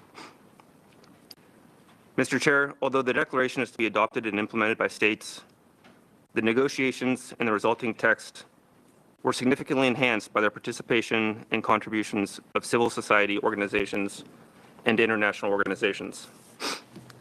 Mr. Ambassador, the United States is pleased to announce that we are prepared to endorse the text that was circulated in advance of our meetings today. We hope and expect that this declaration will help states improve the protection of civilians and reduce human suffering in armed conflict. We also appreciate this opportunity to provide points of clarification with respect to our understanding of certain key aspects of the declaration. We will post this statement on the website of the U.S. mission here in Geneva. Subject to these understandings, the United States is prepared to participate in the signing ceremony later this year. Mr. Chair, paragraph 3.3 of the declaration reflects an important commitment by states for their armed forces to adopt and implement a range of policies and practices to help avoid harm to civilians and civilian objects during military operations. This commitment is not limited to policies and practices focused solely on the use of explosive weapons, but would include broader measures, for example, policies and practices related to the appropriate mix of strategies and tactics to accomplish mission objectives, including those to protect civilians affirmatively and to avoid incidentally harming civilians and civilian objects. Within this broader context, the relevant policies and practices would include, as appropriate, measures restricting or refraining from the use of explosive weapons in populated areas. Paragraph 3.3 represents an important and significant policy commitment, but as many delegations have noted, it does not reflect a legal principle, an emerging customary international law norm, or a policy presumption against the use of WIPA.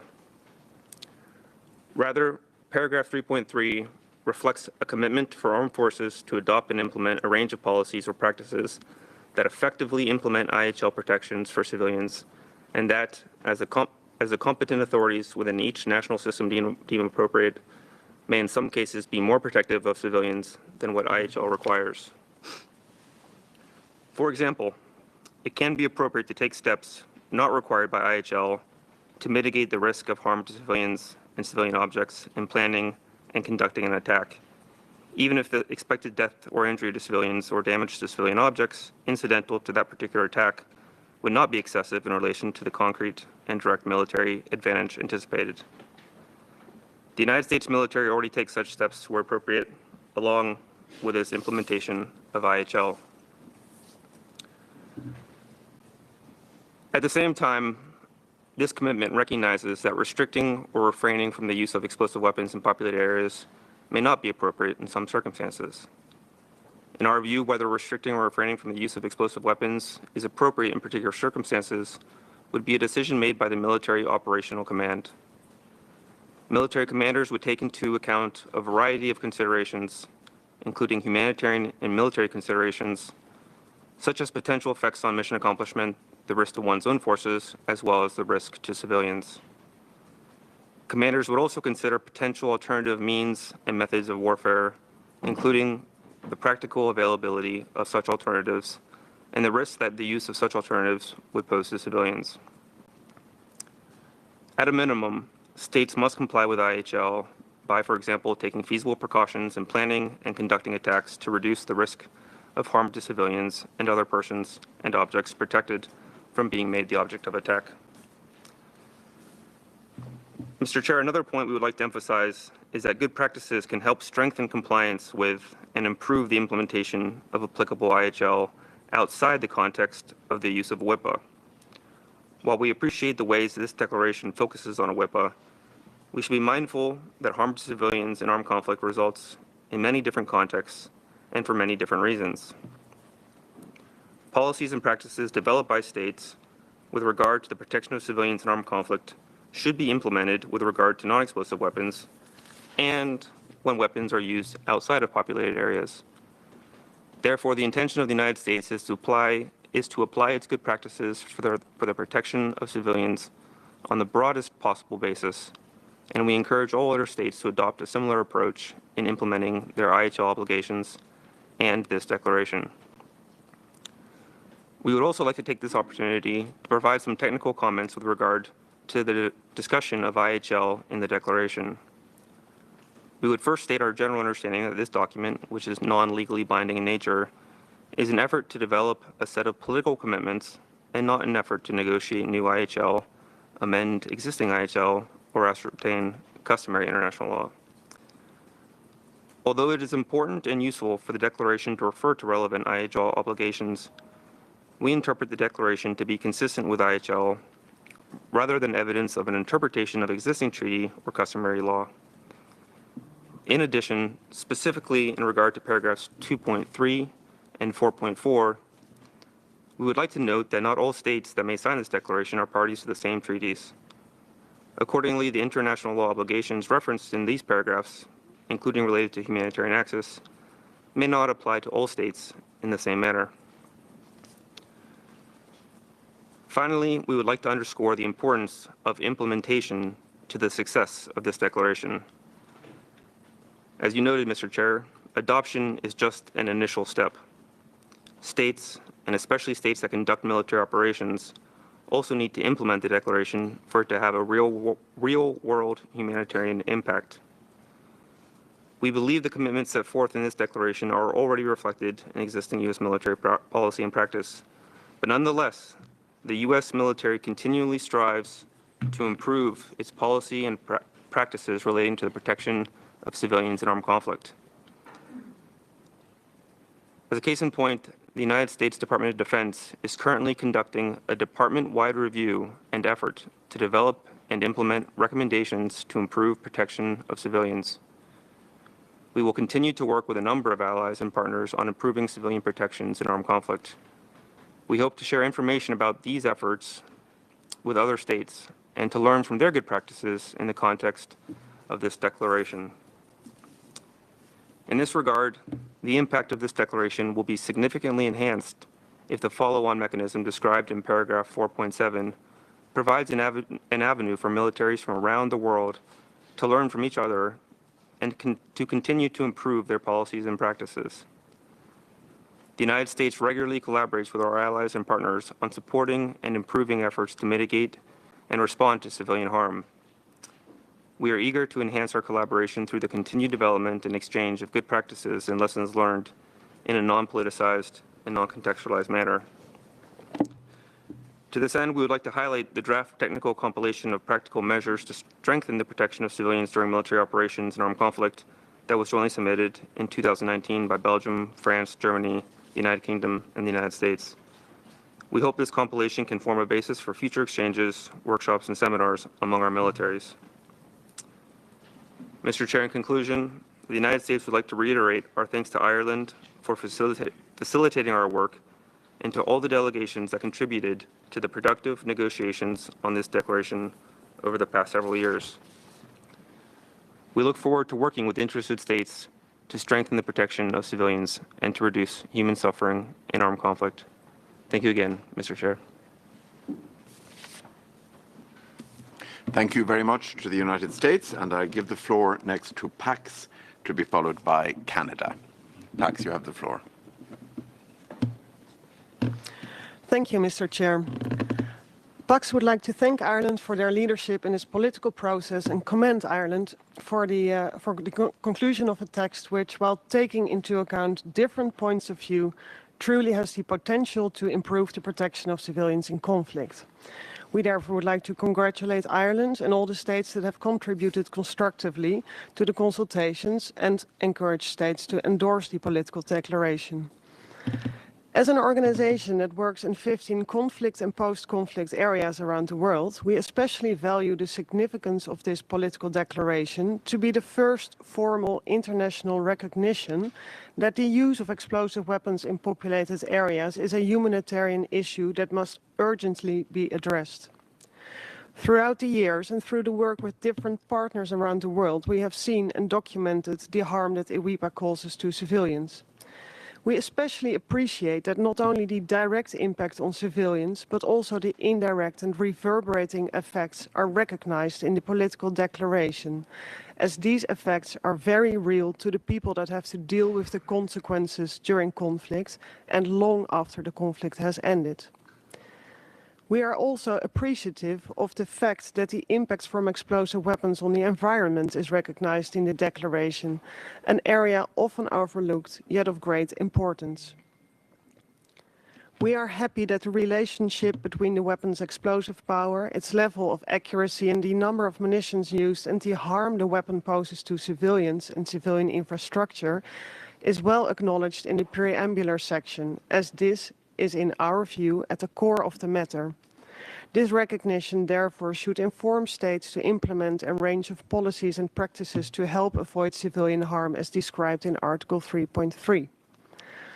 It is our conviction that the commitment to collect and share data on both the direct and indirect effects on civilians as formulated in 4.2 should lead to a better understanding of the impact of the use of explosive weapons and is crucial for understanding how to improve policy and practice, as well as the provision of adequate assistance to communities affected.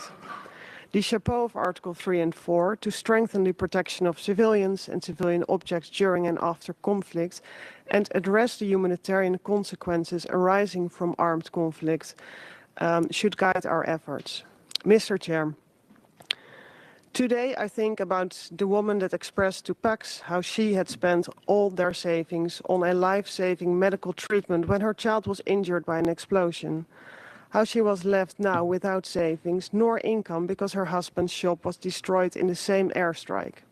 How she now, 5 years later, lives with what the neighbors can share with them.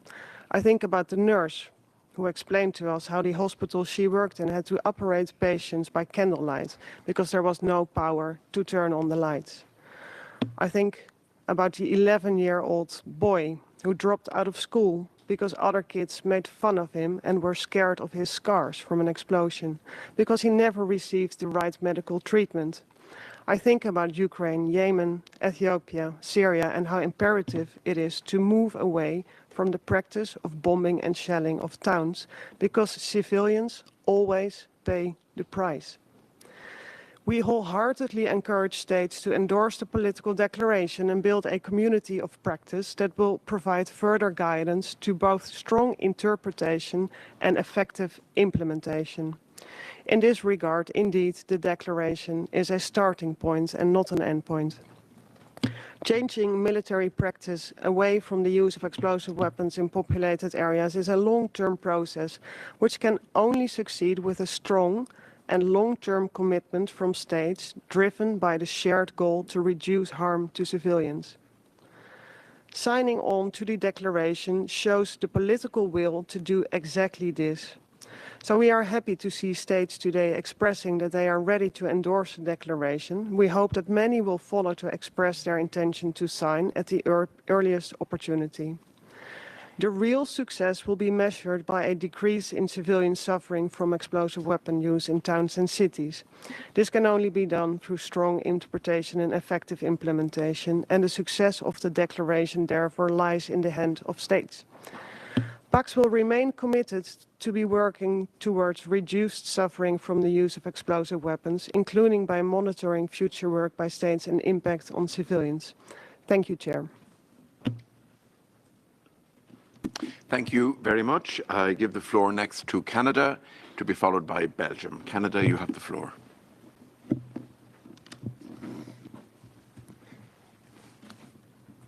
Monsieur le Président, Canada souhaite exprimer sa gratitude à la République d'Irlande pour son engagement inlassable à accroître la protection offerte aux civils dans les conflits armés. Les États et la société civile se sont ralliés à l'idée que nous pouvons tout faire davantage pour protéger les plus vulnérables. Au cours des 3 dernières années, sous la direction d'Irlande, nous nous sommes collectivement efforcés de trouver un équilibre entre la nécessité militaire et les considérations humanitaires dans l'approche politique de la déclaration, avec en toile de fond un manque alarmant de respect du droit international humanitaire dans certains des conflits armés les plus importants d'aujourd'hui. Nous avons trouvé le juste milieu entre des points de vue divergents, fermement convaincus que la protection de la population civile est impérative en cas de de conflit armé et qu'elle est ancrée dans le DIH. Le Canada respecte ses obligations en matière de DIH et prend au sérieux la protection des civils. Aussi, nous souhaitons réitérer notre interprétation selon laquelle la déclaration crée des engagements politiques et ne modifie pas les obligations bien comprises du DIH. Je vais maintenant continuer en anglais.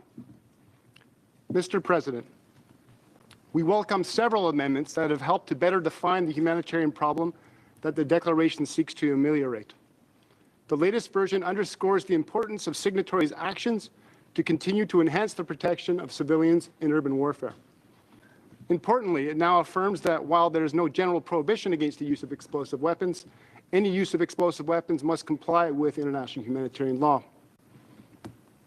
These positive modifications may be added to a list of commitments that Canada considers vital to the political declaration, including implementing national policy and practice aimed at protecting civilians, adopting policies, practices, and training regimes for our armed forces that reflect the IHL applicable during the conduct of hostilities, recognizing the importance of taking all practicable measures to record and track civilian casualties with a view to informing future practice, and finding practical means, importantly, to end impunity for IHL violations. Canada does have remaining concerns, such as the lack of definition of the terms explosive weapons and populated areas in international law. We acknowledge the addition of text in paragraph 1.2 of the Declaration stating that certain explosive weapons, depending on a range of factors including explosive power, level of accuracy, and number of munitions used, create a greater risk to civilians and civilian objects than others. Nevertheless, armed forces are left with a degree of uncertainty regarding these two vital definitions, which are, after all, the very subject of paragraph 3.3 and the Declaration itself. However, in closing, we wish to thank not just the Republic of Ireland, but all states and civil society that have taken part in these consultations. We hope that our collective efforts will indeed lead to increased protection of civilians and enhanced implementation of international humanitarian law. Thank you very much, Mr. President.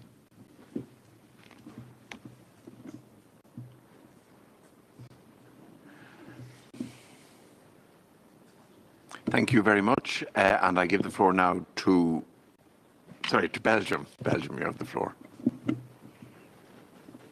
Mr. Chairman, first of all, we would like to express our sincere appreciation for the work you and your team have carried out in leading us through these consultations on a political declaration in a transparent and inclusive way.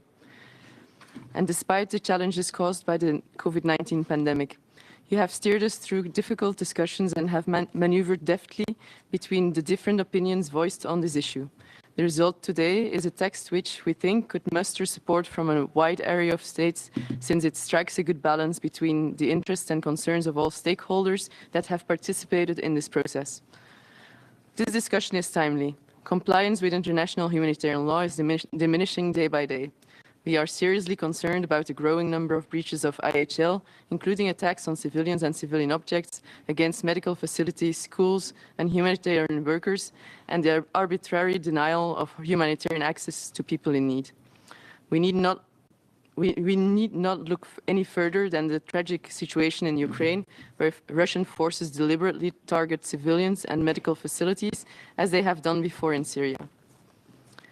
Mr. Chairman, while duly taking into account its existing rules, we believe this political declaration will help strengthen the implementation of IHL and boost its compliance, since it takes account of recent developments in armed conflict, especially urban warfare.